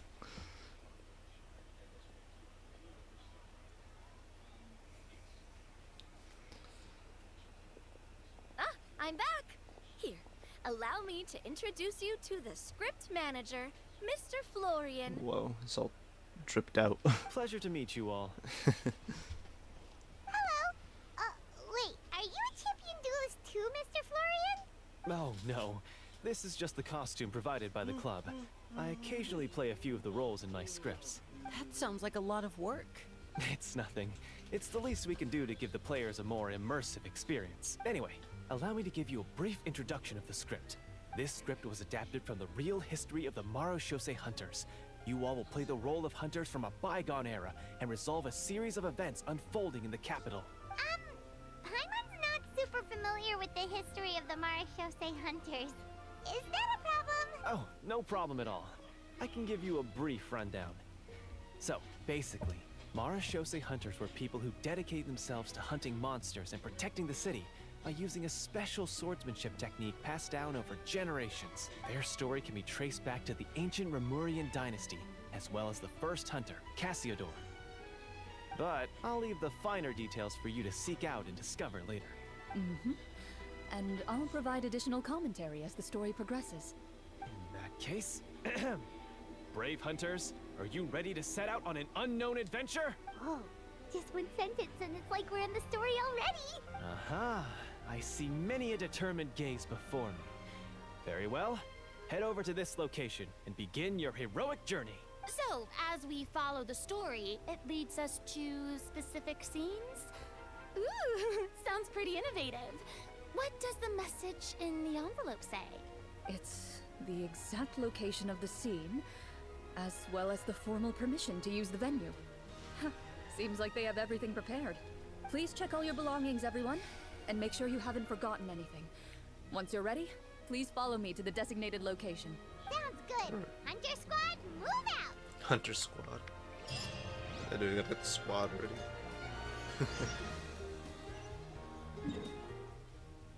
Oh, it's all the way over here.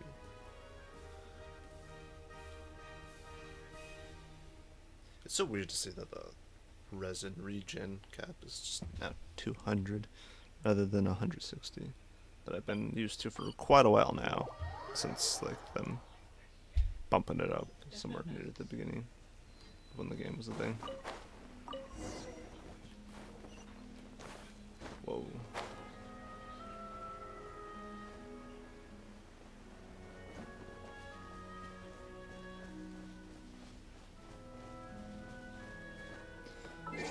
Give me a second though, I need to go get something.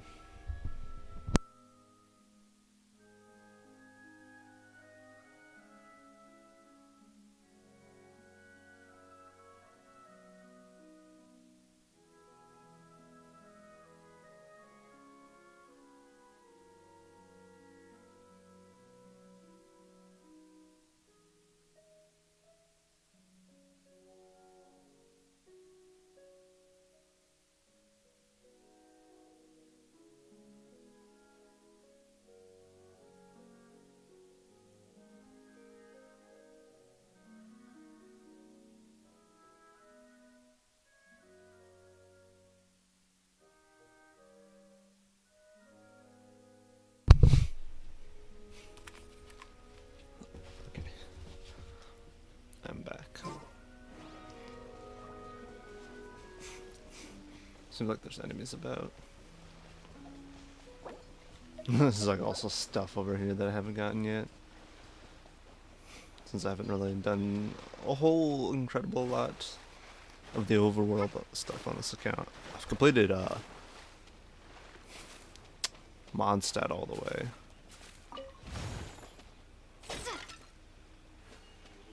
Weird. I imagine there's like a bunch of pots over here to dig up. I imagine then a chest pops up or something, I assume. Alright, here we are. Whoa. They really have thought of everything. Even the Fatometer is here and ready to go for us. The Fatometer?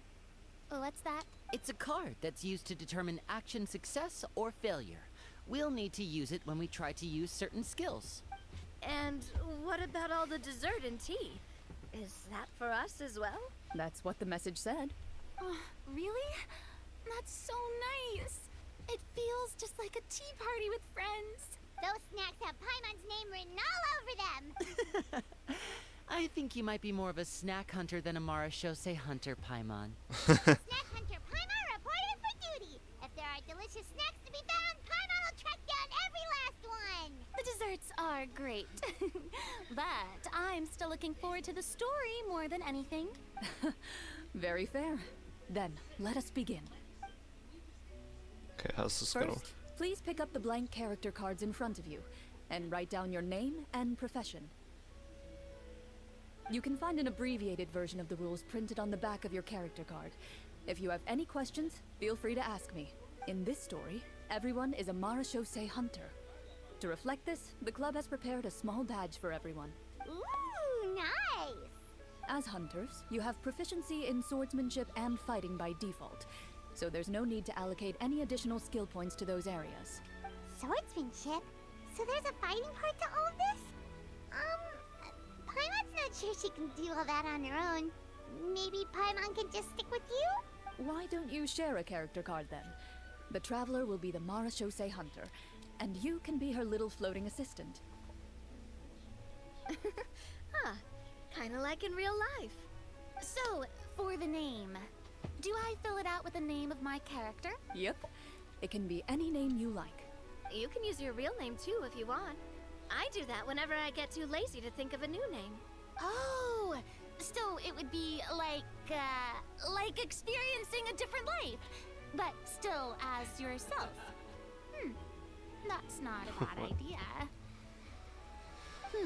In that case, I think I'll continue to use the name Linny then. Next up is the skill sheet. You have a limited amount of skill points that you can use to learn a number of skills. The more points you invest in a particular skill, the easier it will be to pass associated checks. I'll take persuasion and investigation. Those are must-haves when it comes to missions like these. Oh, those skills sound like they'd be useful for gathering intelligence. Good idea, Navia. Just as expected of a veteran player. So, should we also take those skills then? Not necessarily. Since we're working together as a team, we could leave the negotiations to Navia and use our skill points to pick up other useful skills. For example, I think I'll take stealth and sleight of hand. That will give us more options if we run into any situations we can't negotiate our way out of.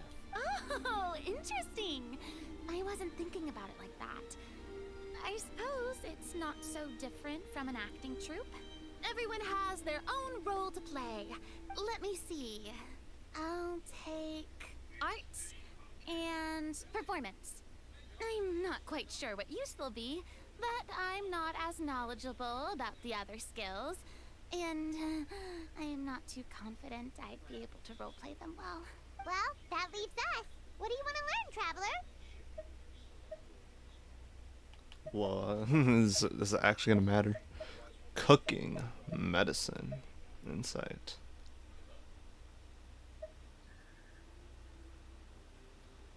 I'll learn medicine. Ooh, so you want to help people when they're injured. That's nice of you. Learn insight. Oh, something that'll help you get a read on other people's thoughts. Sounds useful. So what do you think? Are you sure you want to learn these two skills? Yep, I'm sure. Let's see. Whoa. Oh, looks like you each have enough points to choose one final skill. You've all picked such classic skills. It's fine to go a little bit out of the box, you know. Why do I get the feeling she's getting ready to cause trouble? For example, this one here. Summon.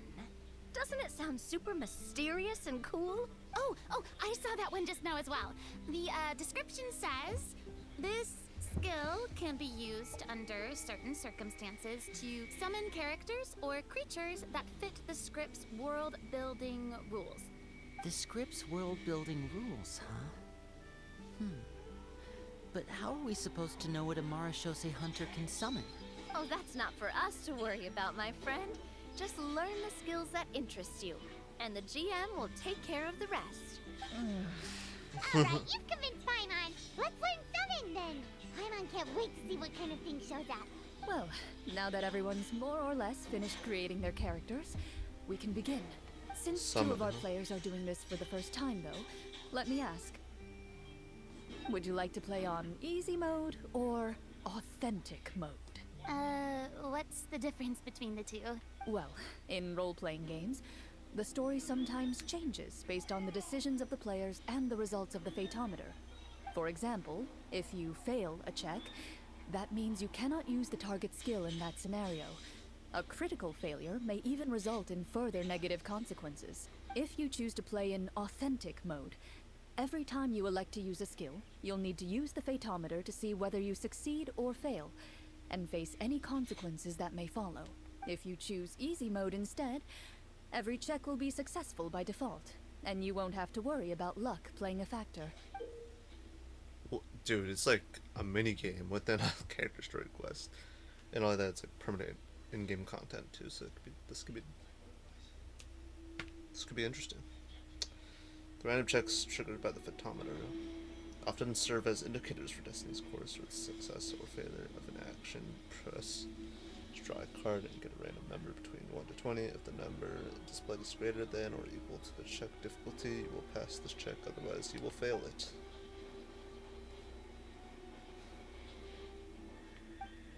Players role-playing in the scene in the story can sometimes affect the results of checks.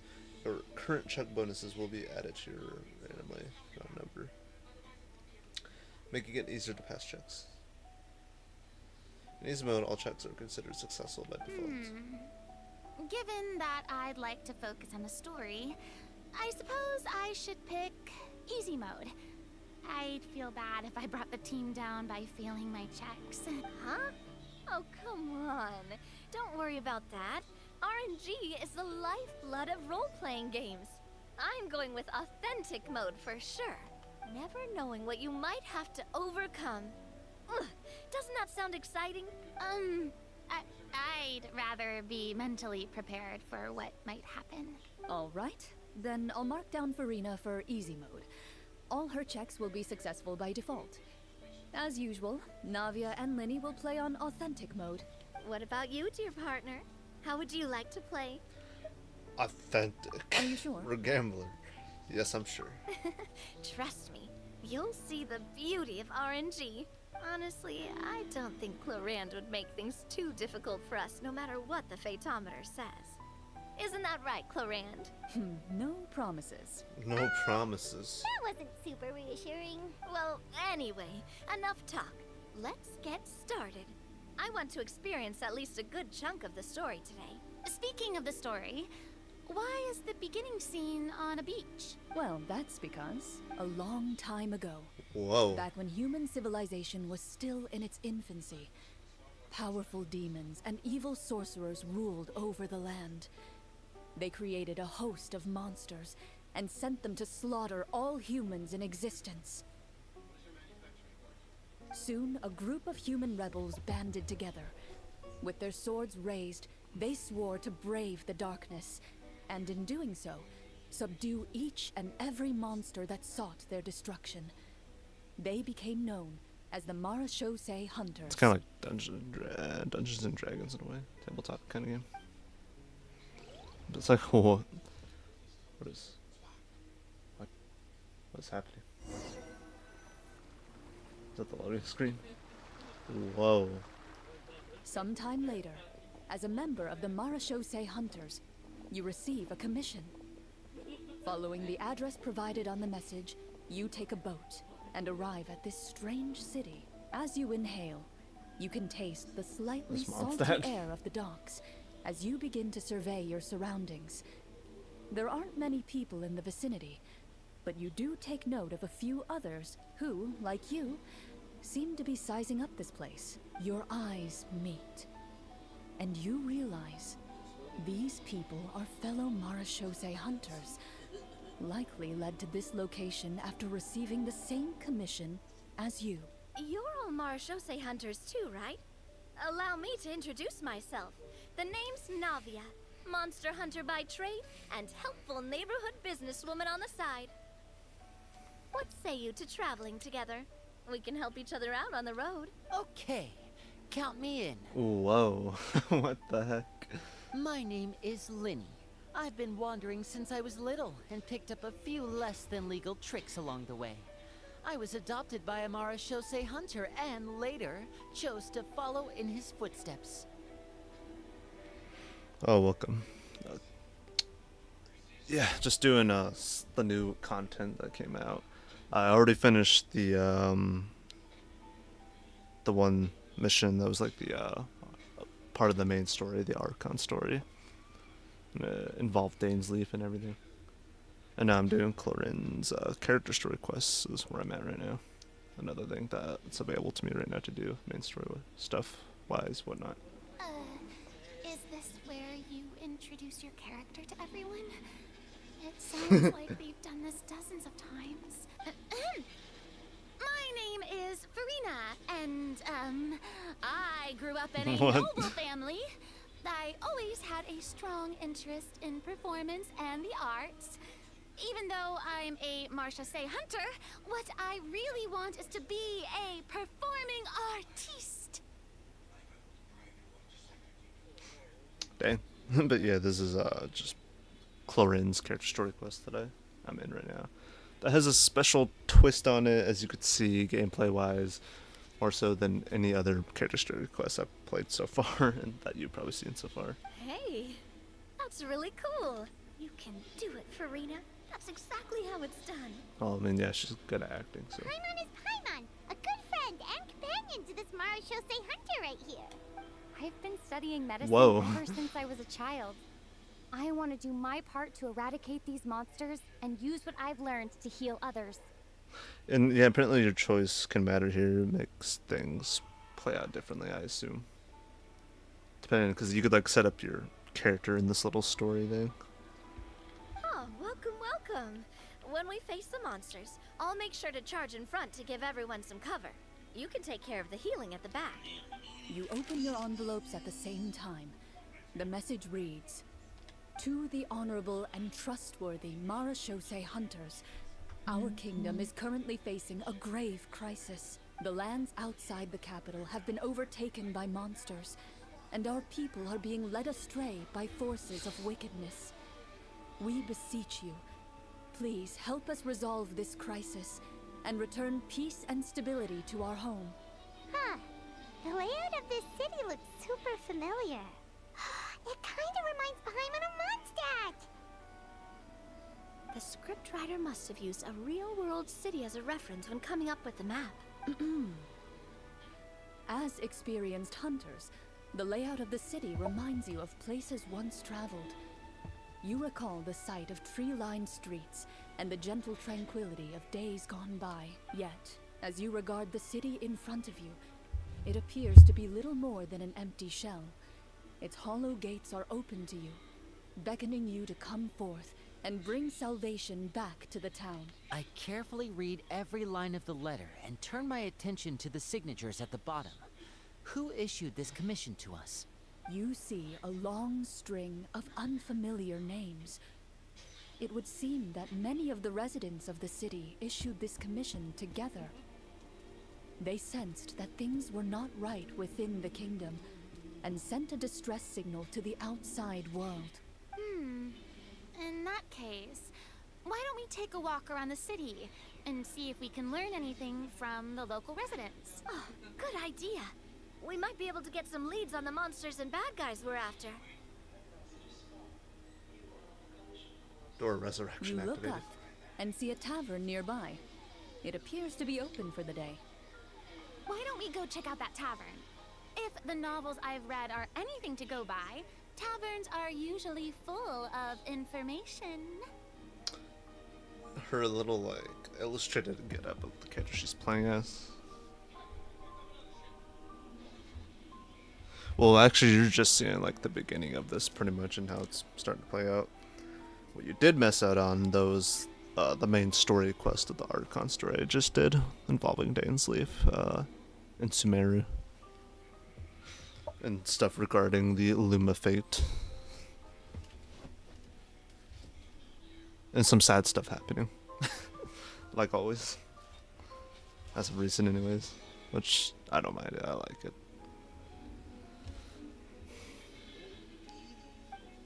But yeah, Farina's getup kind of reminds me of a bard, therefore reminding me of Venti. As you approach the tavern, you find a plainly dressed woman standing nearby. She appears to be rather troubled about something.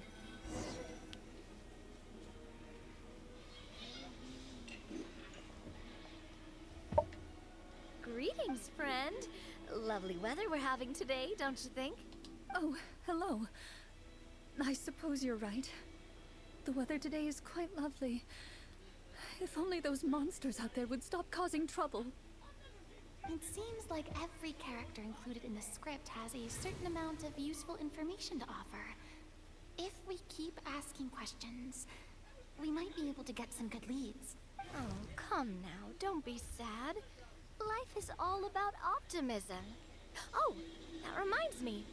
What did you have for breakfast this morning?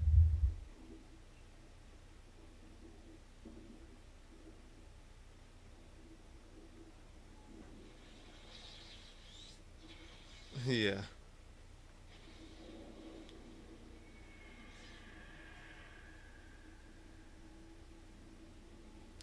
Yeah, because like what you said, you saw something sus of Venti and Farina, even though they kind of have no correlation though. I thought people would be like more so doing like Farina and Nouveau because, well, yeah, the whole dynamic of those two in the story. Cause I'm pretty sure Farina knows like nothing about Venti and or the Animo Archon himself, for that matter. Huh? I don't think that's the kind of question we're supposed to ask. Oh yeah, and those little expression, like little pop-ups that happen, like that little question mark. I guess they added a bunch of stuff in the game because when I was doing, what was it? Noelle's like hangout. I noticed like these little pop-up, like little things happening around the character's head that weren't there before. So I'm like, oh, okay, so that's like new stuff added. Though that was like before this update, though, 4.7.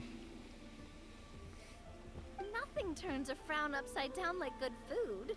How about some macarons? I could make some. Fucking implementing her own real life traits into the, because basically what they're doing.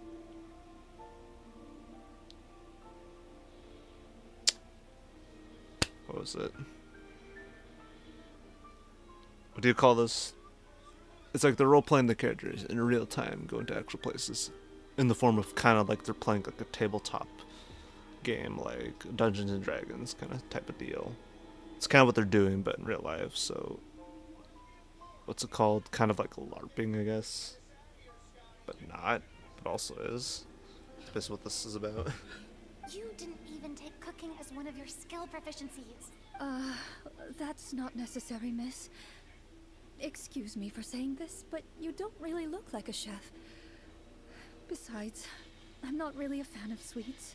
So you're someone who barely smiles and doesn't like sweets. You're really starting to remind me of this one friend of mine. Hey, did she just... me? Glorian must have broke character for a second. This isn't getting us anywhere. Traveler, maybe you can think of something. Yeah, sure thing. I like to do an insight check to see what's trouble. The results of insight checks aren't disclosed to the players, so I'll be the one consulting the phaetometer. Oh my. Check complete. You recall all the lessons you've learned in your time and begin to carefully observe the woman's mannerisms. You notice that when she's quiet, she has an empty look in her eyes, as if her thoughts have drifted to a place far, far away. And when she speaks, she often subconsciously reaches out to touch the ring on her left hand. Did something happen to your husband? So you noticed. That's a little embarrassing. Yeah, the weird little like PNGs of the characters and whatnot. This whole role-playing thing. There's even one for Lamine. I think it differentiates, like, depending on what you choose, because you could choose 2 things. And then you get an extra thing. But yeah. So what you choose does kind of have an effect here, and it's like a mini-game this whole time for this character's request. Honestly, this is kind of interesting. A horde of monsters suddenly appeared near the capital recently, so all the guards were dispatched to fight them. Do you remember when those monsters appeared? I'm not completely sure. All I know is that my husband was dispatched to fight them 3 days ago. So basically they're like players in a story right now, but in real time, like doing it physically.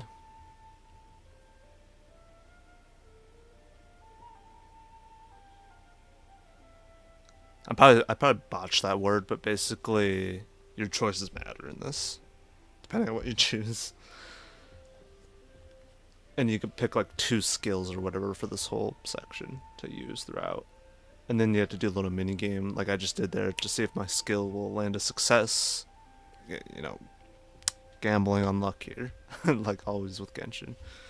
To see if it will work, and then you could progress or whatever. And if not, then one of the other people here will jump in to do something. Seems like. Do you know where he was sent? It all happened so fast. When we said our goodbyes, he couldn't even tell me where they were sending him. You have our thanks, friend. We'll find and defeat those monsters as soon as possible. We sincerely hope your husband will be able to return to your side soon. Oh, thank you. Don't worry. We'll find him. Just try to remain optimistic and wait for good news. We don't always get to choose what happens to us. But we do get to choose the little things, like what we eat and how we respond to the things life throws our way. I hope that one day, you too will recognize the power of something as small and inconsequential as a delicious dessert. I'll do my best. You bid farewell to the woman, and continue your journey further into the city. And yeah, it's like the game master is Chlorine.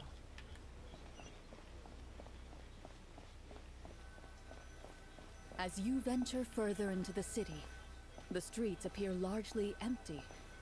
An elderly woman walks past. You see her shake her head as she puts away her wrinkled wallet. A nearby merchant folds his arms and gives you a disdainful look. You get the impression that he's someone who has long gotten used to the sight before him. Whoa.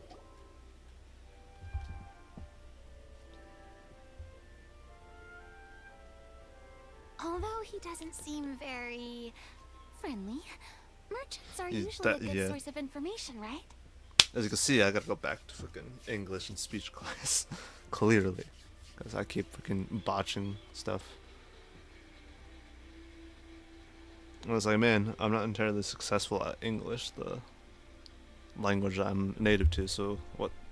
I remember years ago, like, so teacher, what makes you think I'm gonna do at all better in Spanish? And also, no, get off. I'm sorry. It's okay. It's okay. It's okay. It's okay. You're okay.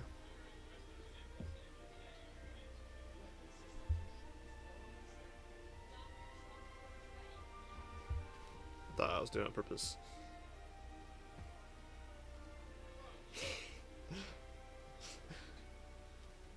Not really, but Pardon me, sir. I'd like to ask a question if I may. That depends. How much are you willing to pay? it's played by Chlorine. How about this much?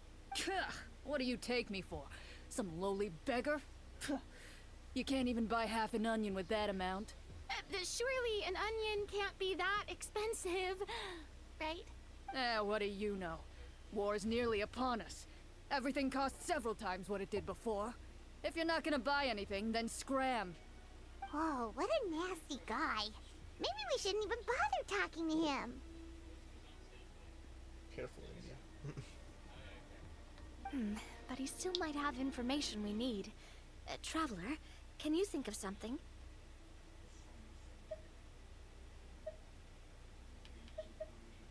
Persuade him, Naga.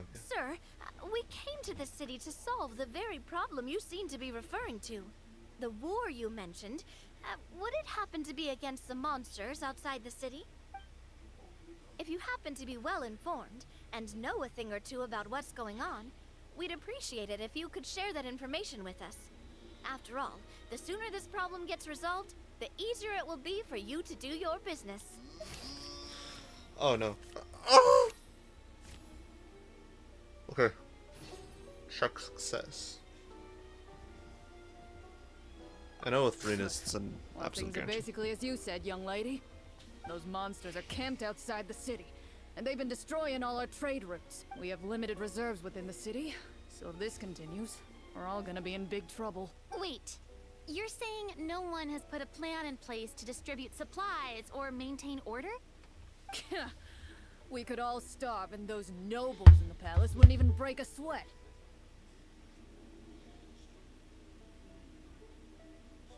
Who knows? Maybe they've been in cahoots with the monsters all along. That is concerning. All right. That's all the information you need, right? Off with you now. I've still got business to do. You know, if you smiled a little more, you'd definitely get more business. And I bet that would make your life just a little bit sweeter. I'm not saying it's guaranteed to work. It's just a tip. Yeah, interesting. Okay, we're gonna go. Should we try to go somewhere with more people? Oh, how Oh, about that is the so city weird. square? Follow me. seeing the Mondstadt gate like closed like this. It's like honestly so strange. Because obviously this is like Mondstadt, but they're using it as like a place to be like, oh yes, it's like a city of that's like. Before you lies the city's central square. You see a man with There's a no fountain slightly there too, anxious that's weird. look on his face, pacing back and forth, his head hanging low. He doesn't seem to notice your approach. Still immersed in his own thoughts, he shakes his head and lets out a long sigh. Yeah. But I can promise you it wasn't intentional. This guy seems promising enough. Maybe I can get some information out of him. Hello, sir. Is there anything I can do to help you? Wait, you're... I'm... Oh, dear goodness! You're a Marashose hunter! You recognize us? Ah, are you one of the people who wrote the commission letter? Yes, yes! Oh, I didn't expect you to actually come. Oh, what great news! The city is saved! What happened It's kind of weird hearing like basically Corin's voice actor do these parts of like the NPCs essentially in this story. Alas, we once lived comfortable, carefree lives. This city used to be free of monsters. The first Marashose hunter, Casiodor, the Golden Hunter, he was the one who drove them back. However, monsters have once again surrounded the city. Perhaps the seal that kept them at bay has lost its power. Or perhaps an evil sorcerer has been meddling in our affairs. All I know for sure is that their return has stripped this city of any chance at peace. Are there not enough soldiers to drive them out? It's not a question of numbers. The guards simply have no idea how to deal with them. Most people my age have never even seen one of the monsters, much less been trained to fight against them. What's worse, many of us don't even know the history of the Marashose hunters anymore. When I was a child, though, my grandfather would tell me stories about how the Marashose hunters drove back the monsters. So, on the off chance that something might come of it, I decided to reach out to you. To be perfectly honest, I was starting to think all those stories were just tall tales. But now that I've seen you in person, I finally know that it was true! Well, you can rest easy, friend. The righteous and formidable Marashose hunters are on the case. The man is touched by your determination and resolve. His eyes begin to well with tears of relief.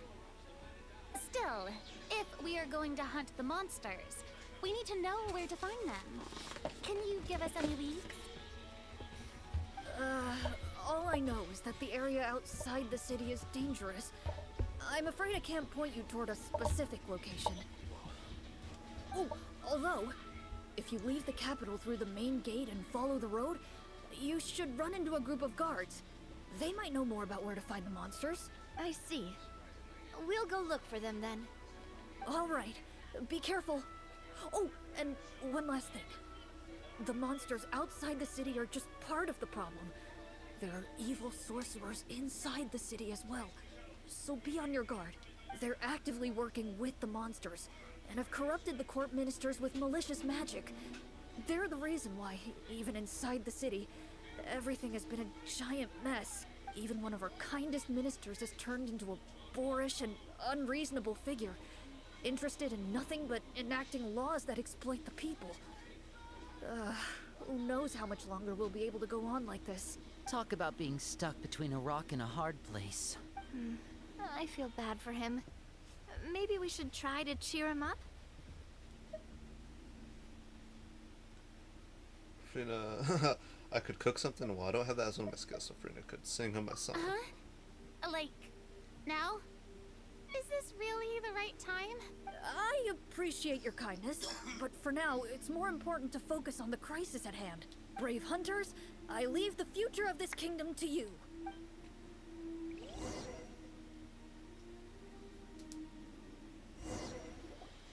If I understood correctly, there are currently 2 problems in the kingdom that need solving, right? Exactly. We need to defeat the monsters outside the city and take down the evil sorcerer stirring up trouble from within. But which problem should we tackle first? Well, this seems like a good moment for a break. Take some time and discuss what you want to do. Let me know when you've made your decision. I really didn't expect the people in the city to keep us at arm's length like that. I totally thought the hunters would be treated like heroes. Well, Clarence said the script took cues from the real history of Fontaine, right? Maybe the real-life Marushosei hunters were also treated like that. I wouldn't say it's a perfect representation of history, but there are definitely some similarities. Would you like to hear more about it? Sure. As long as it doesn't spoil anything in the script. You brought up bits and pieces of the Hunter's history before, but it was all in passing. Paimon wants to know too. The hunters were super powerful, right? Were they all from a special line of supernatural beings or something? Kinda like the yokai in Inazuma? No. All Marashosei hunters were ordinary mortal fighters. The only thing that set them apart were the special sword techniques passed down over the centuries. Huh? So you mean anyone could become a Marushosei hunter? In theory, yes. All you would need to do is survive the rigorous training and master the swordsmanship techniques required to fight the monsters. Still, most people dropped out at the early stages, and others called it quits the minute they saw a monster in person. To become a hunter, you must be strong in both body and mind. What kind of monsters did the hunters fight exactly? Oh, and the evil sorcerer the script mentions. Did they exist in real life too? The land of Fontaine once played host to an ancient dynasty known as Remuria. After that dynasty fell, monsters began to appear, intent on obstructing humans from establishing a new social order. One of the ancient sorcerers of Remuria used his power to assemble a formidable army of golems. He sought to use that force to establish himself as king. Now wait a second. Don't tell me that guy was the inspiration for the evil sorcerer in the script. We still haven't found any in-game information on him yet. So, why don't you talk about someone else for now? Well, I wasn't planning on going into anything you might be able to find out in the game. But if you want me to talk about something else, then... how about Casiodor, the Golden Hunter? Or Egeria, the ex-Hydro Archon? Egeria. Wait, but those people are all from a super long time ago. Where did you learn all this, Claran? From my master. Huh. By master?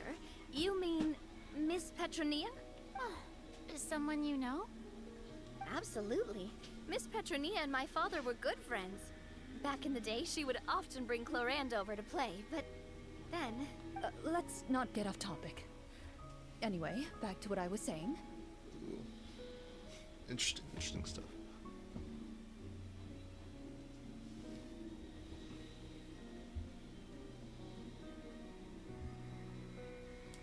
Some of the shots look nice. Responding to Egeria's call, a number of warriors followed Casiodor into battle against the monsters.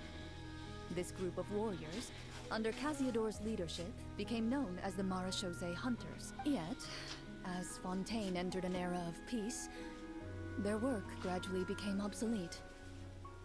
The Marashosei Phantom, originally an association made up of hunters, eventually came to be predominantly comprised of Melusines. Ah, I see. That explains why most of the people in the script have forgotten the hunters or think of them as nothing more than a legend. Is that really a bad thing, though? It can get tough always being the one shouldering everyone's expectations. Depends on who you ask, I suppose. If the name of the organization no longer commands respect, investigative work is bound to suffer. Speaking of investigations, which problem should we tackle first? Monsters or evil sorcerer? I vote monsters. That's the main duty of the hunters, right? We can come back to the sorcerer later. Well said, Miss Farina. Plus, if the sorcerers really are the masterminds behind this whole thing, defeating the monsters could give us some clues on their intentions as well. What about you, partner? What do you think? I also vote monsters. It's decided then. All right. After some discussion, you decide to turn around and head out of the city.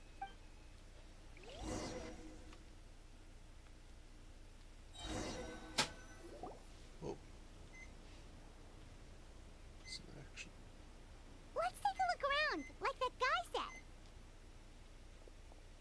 You there! Outsiders, halt! Whoa. Who's there? An armored man approaches you. He has a tall, muscular build and a determined expression in his eyes.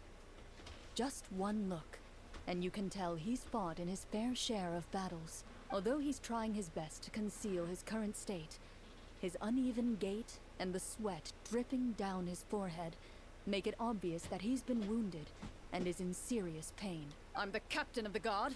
I saw you sneaking around the city earlier, so I'll only ask this once.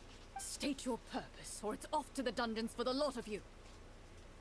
Wow, it's been a while since someone's been this suspicious of us. I said talk, not whisper between yourselves. Have you ever heard of the Marchese Hunters? Marechaussee Hunters? Ha! That fairy tale, you mean? What, you expect me to believe you're one of them? Oh boy.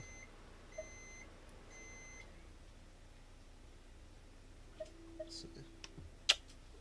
Damn.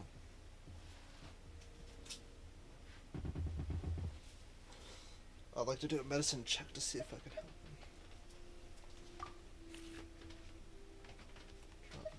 him. Oh. Okay, I gotta draw a card.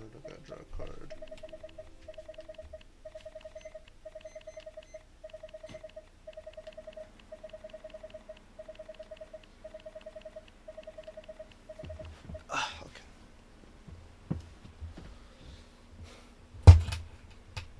Go with this one.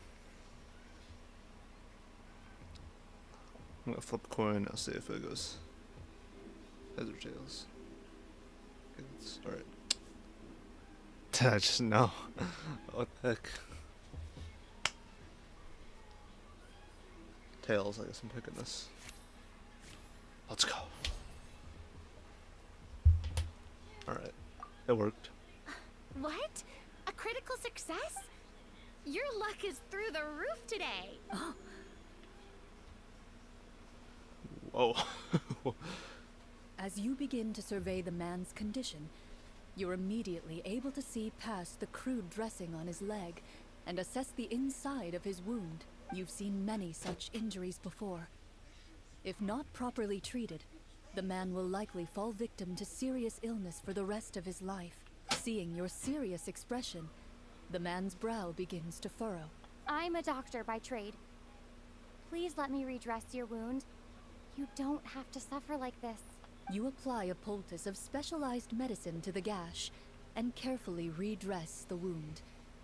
The man regards you first with bewilderment and then with guilt.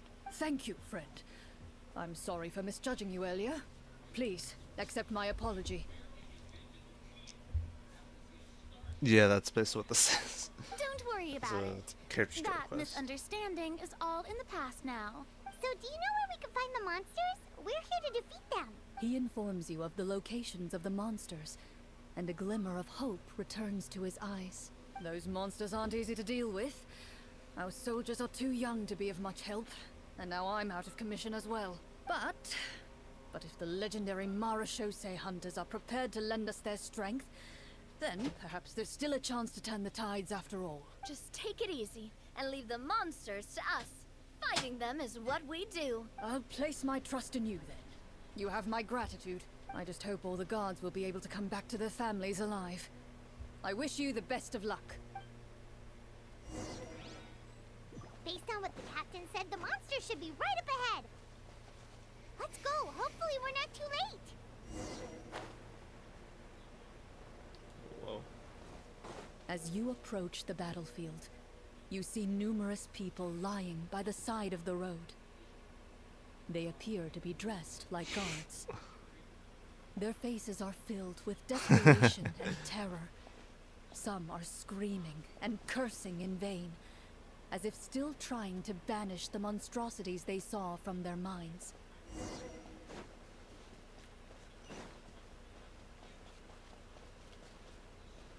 A few of the wounded look up at you in shock and disbelief. Quick, leave this place. Turn around and Oh my don't look God. back. Don't They look yell. back. Just get out of here. Get the fuck out of here. Basically is what this is.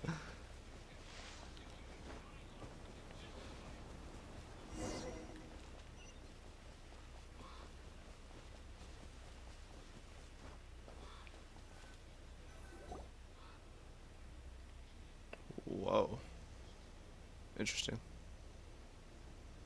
This is the place he mentioned, right? You see broken iron swords scattered all around you, and downed trees riddled with terrifying claw marks. All the signs point to one thing. A truly devastating battle just took place here. Be on your guard, everyone. The monsters might still be around. Before you can finish your sentence, you hear rustling sounds from the surrounding bushes. The monsters have emerged. Oh my, are you kidding me? These They guys. close in on you without fear. You get the impression that, in their bloodthirsty eyes, you're just another meal for them to devour. A little help here! This thing wants to eat Paimon! Your battle round begins now.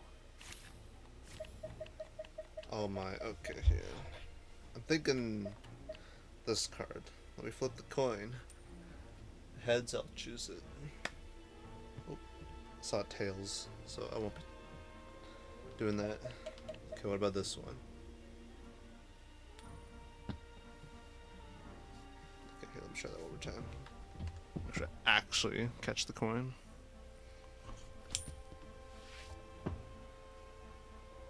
Yeah, well, landed on tails, so not that one. Maybe this one.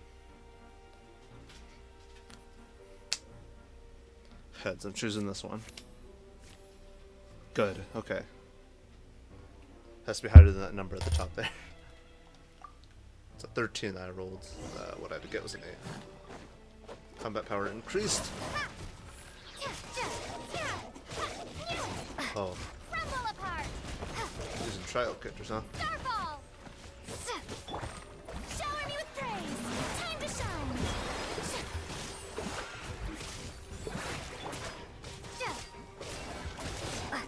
The next battle round begins now. Enemy reinforcements. What the fuck? No, not with these guys.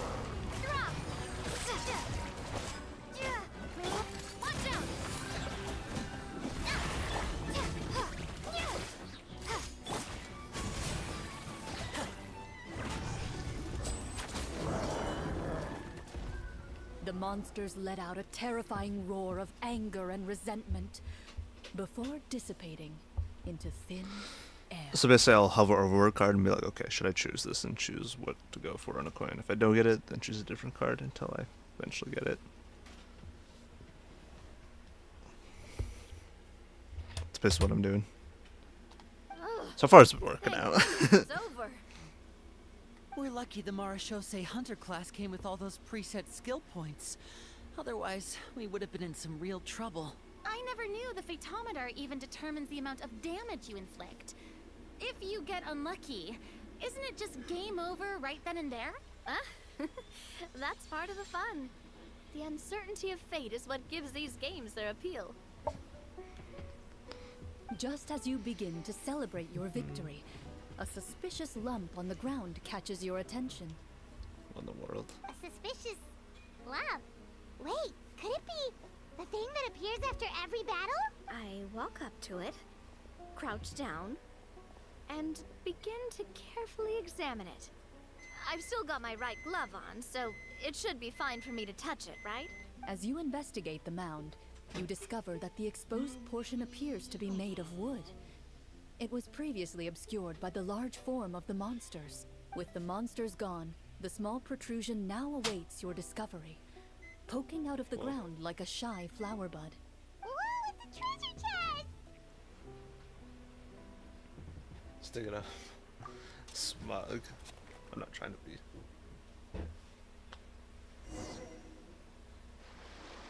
With everyone's help, you successfully excavate the wooden chest from the ground, even without opening it.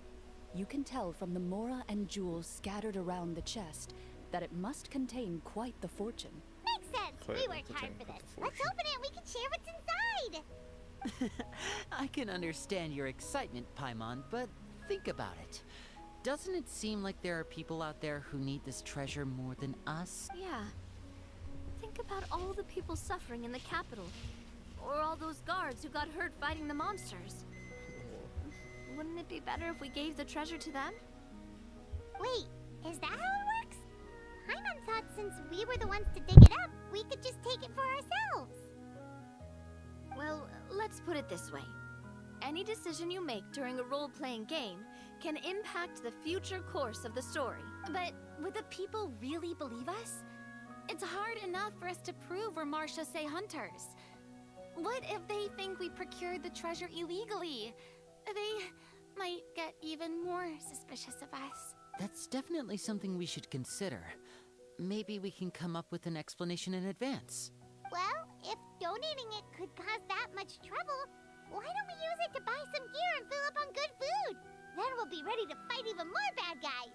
Looks like you're facing a difficult choice once again. Well, it's getting late. Why don't we call it a day for now? Wow, where did the time go? I'm not sure if it's because I'm having so much fun with you all, or because the story is particularly enticing, but I feel like I could almost keep going. Here, here. Ooh, how about we play through the night? I'm not sure I'll have enough energy for that. Yeah, that won't work for me either. Lynette will give me an earful if I get home too late. I understand how you feel, Navia, but we have to change venues for the next part of the story anyway. Huh? Another location? Oh yeah. There's a special note for the GM at the end of this section that says to proceed to an indoor set for the next part of the script.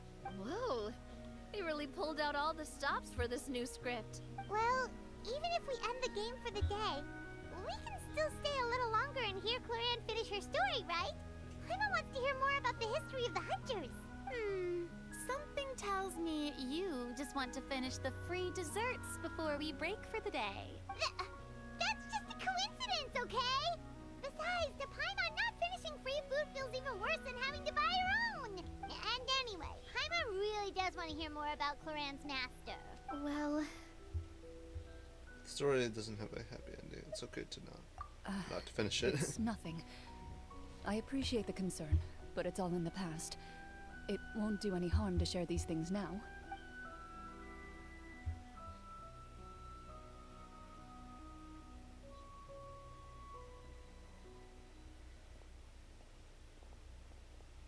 My earliest memories are of living with Master.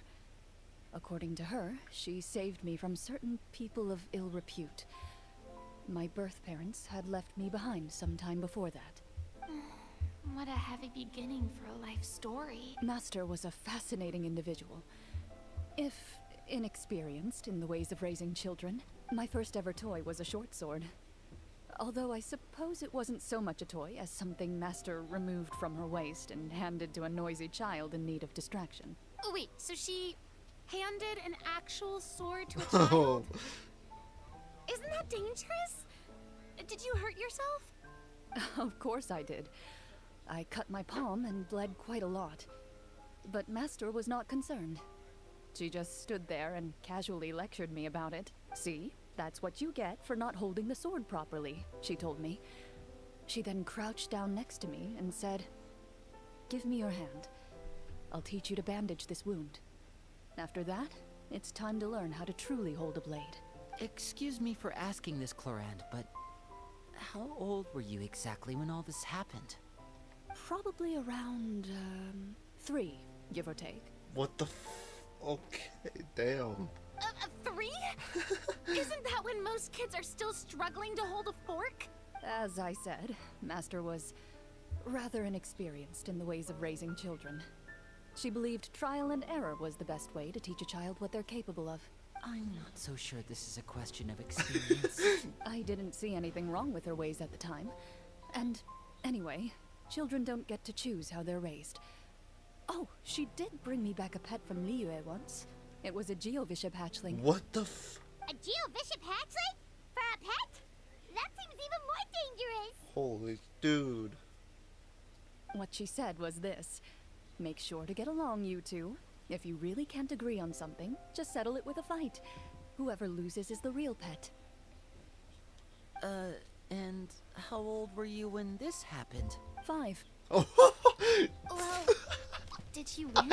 No, I lost. Oh my goodness. So you're saying what the you fuck? actually became the Geovishap's pet? Yes, but only for a week. By the end of that week, I defeated it in combat.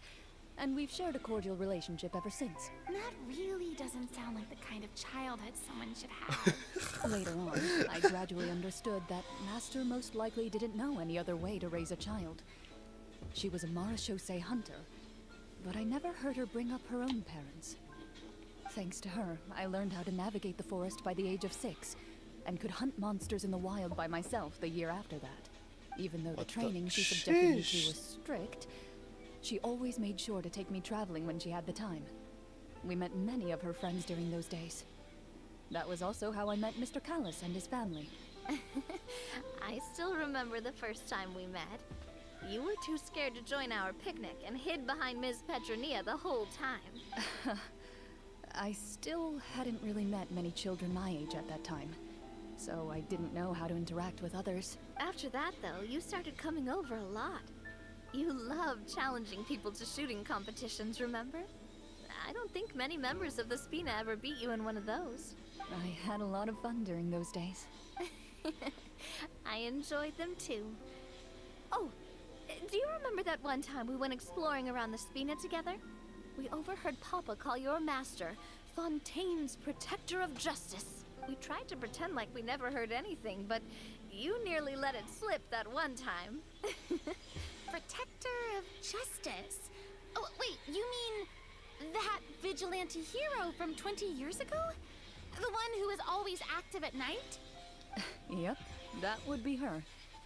She often would put on a black cloak and go out at night. I never knew where she went or what she was doing. Until, like Navia said, we overheard the truth from Mr. Callis that night. 20 years ago, huh? I still remember the guards leaving all kinds of witness reports about her on Nervalette's desk. My apologies. Oh, there's no need to apologize. You had nothing to do with it. And anyway, everything she did was for a good cause.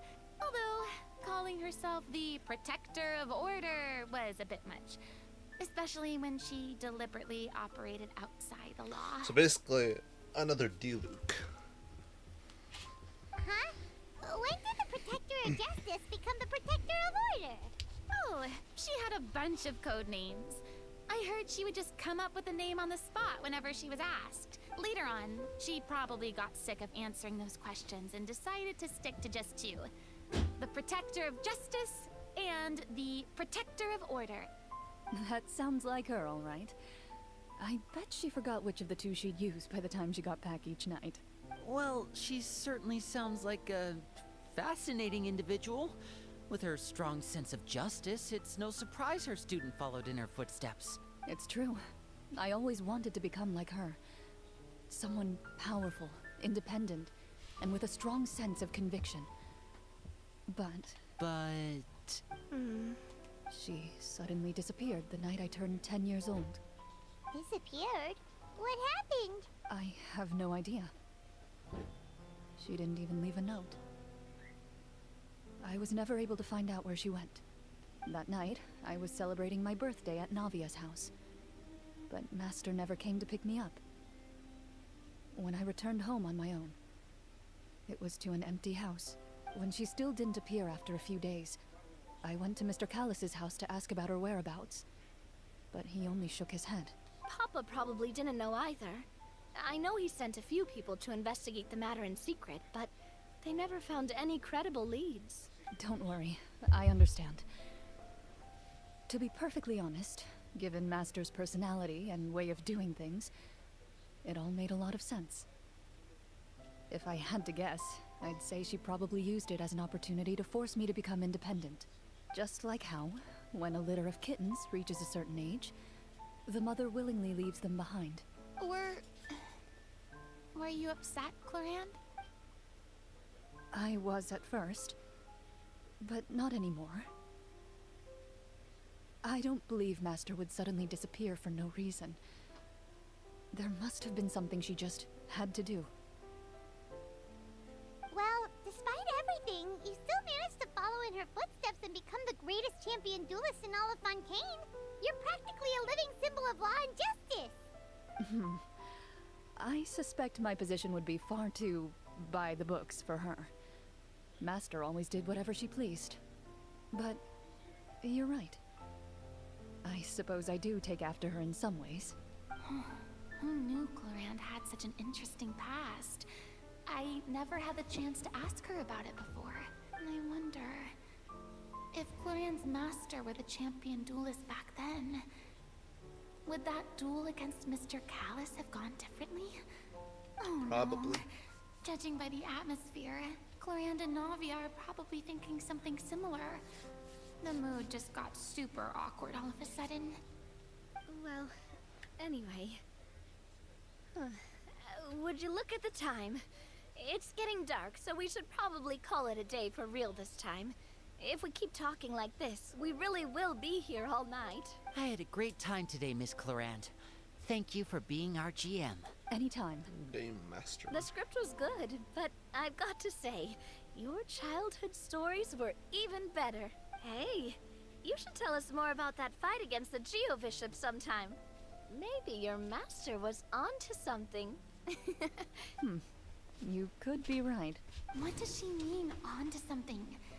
I certainly don't know any 5-year-olds who want to fight a bishop in their spare time. Guess I'll head back as well. I need to save my energy if I want to continue enjoying the story tomorrow. You're that excited to hear about my fight with the bishop? I was talking about the script. Alright, well, there we go. There we have it. Get to the next day.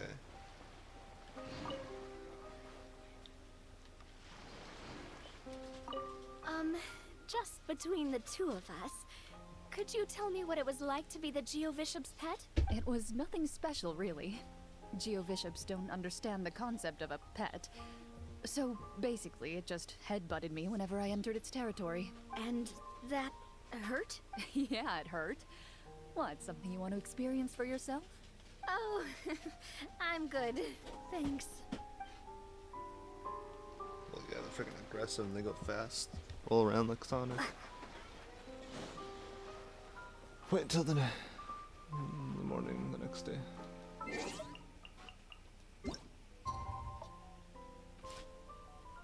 Oh, there's a group call happening, I think. Alright, with that in mind, I'm not gonna lie, probably might stop it here for now, collect these achievements. Probably will continue this cycle later, but yeah, I think go ahead and take a break and try to do other things. At least I got to experience the main story though. Stuff that was good. That was so good.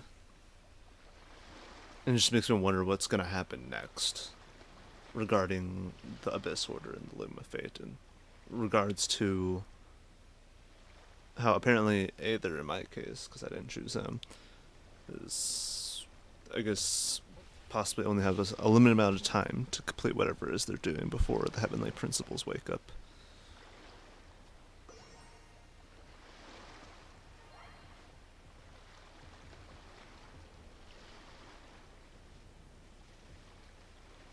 I'm not trying to rub it in, I'm just saying like what it was like. But anyways, yeah, I'll go ahead and end the stream here. And I'll probably continue this either later or maybe tomorrow. Maybe later though today, but we'll see. Alright. It's been cool. It's been good. And also, thinking about it, I probably should make maybe a video for my one channel today at some point. So yeah, I'll see you guys later. Well, I'll be seeing you soon anyways in the chat.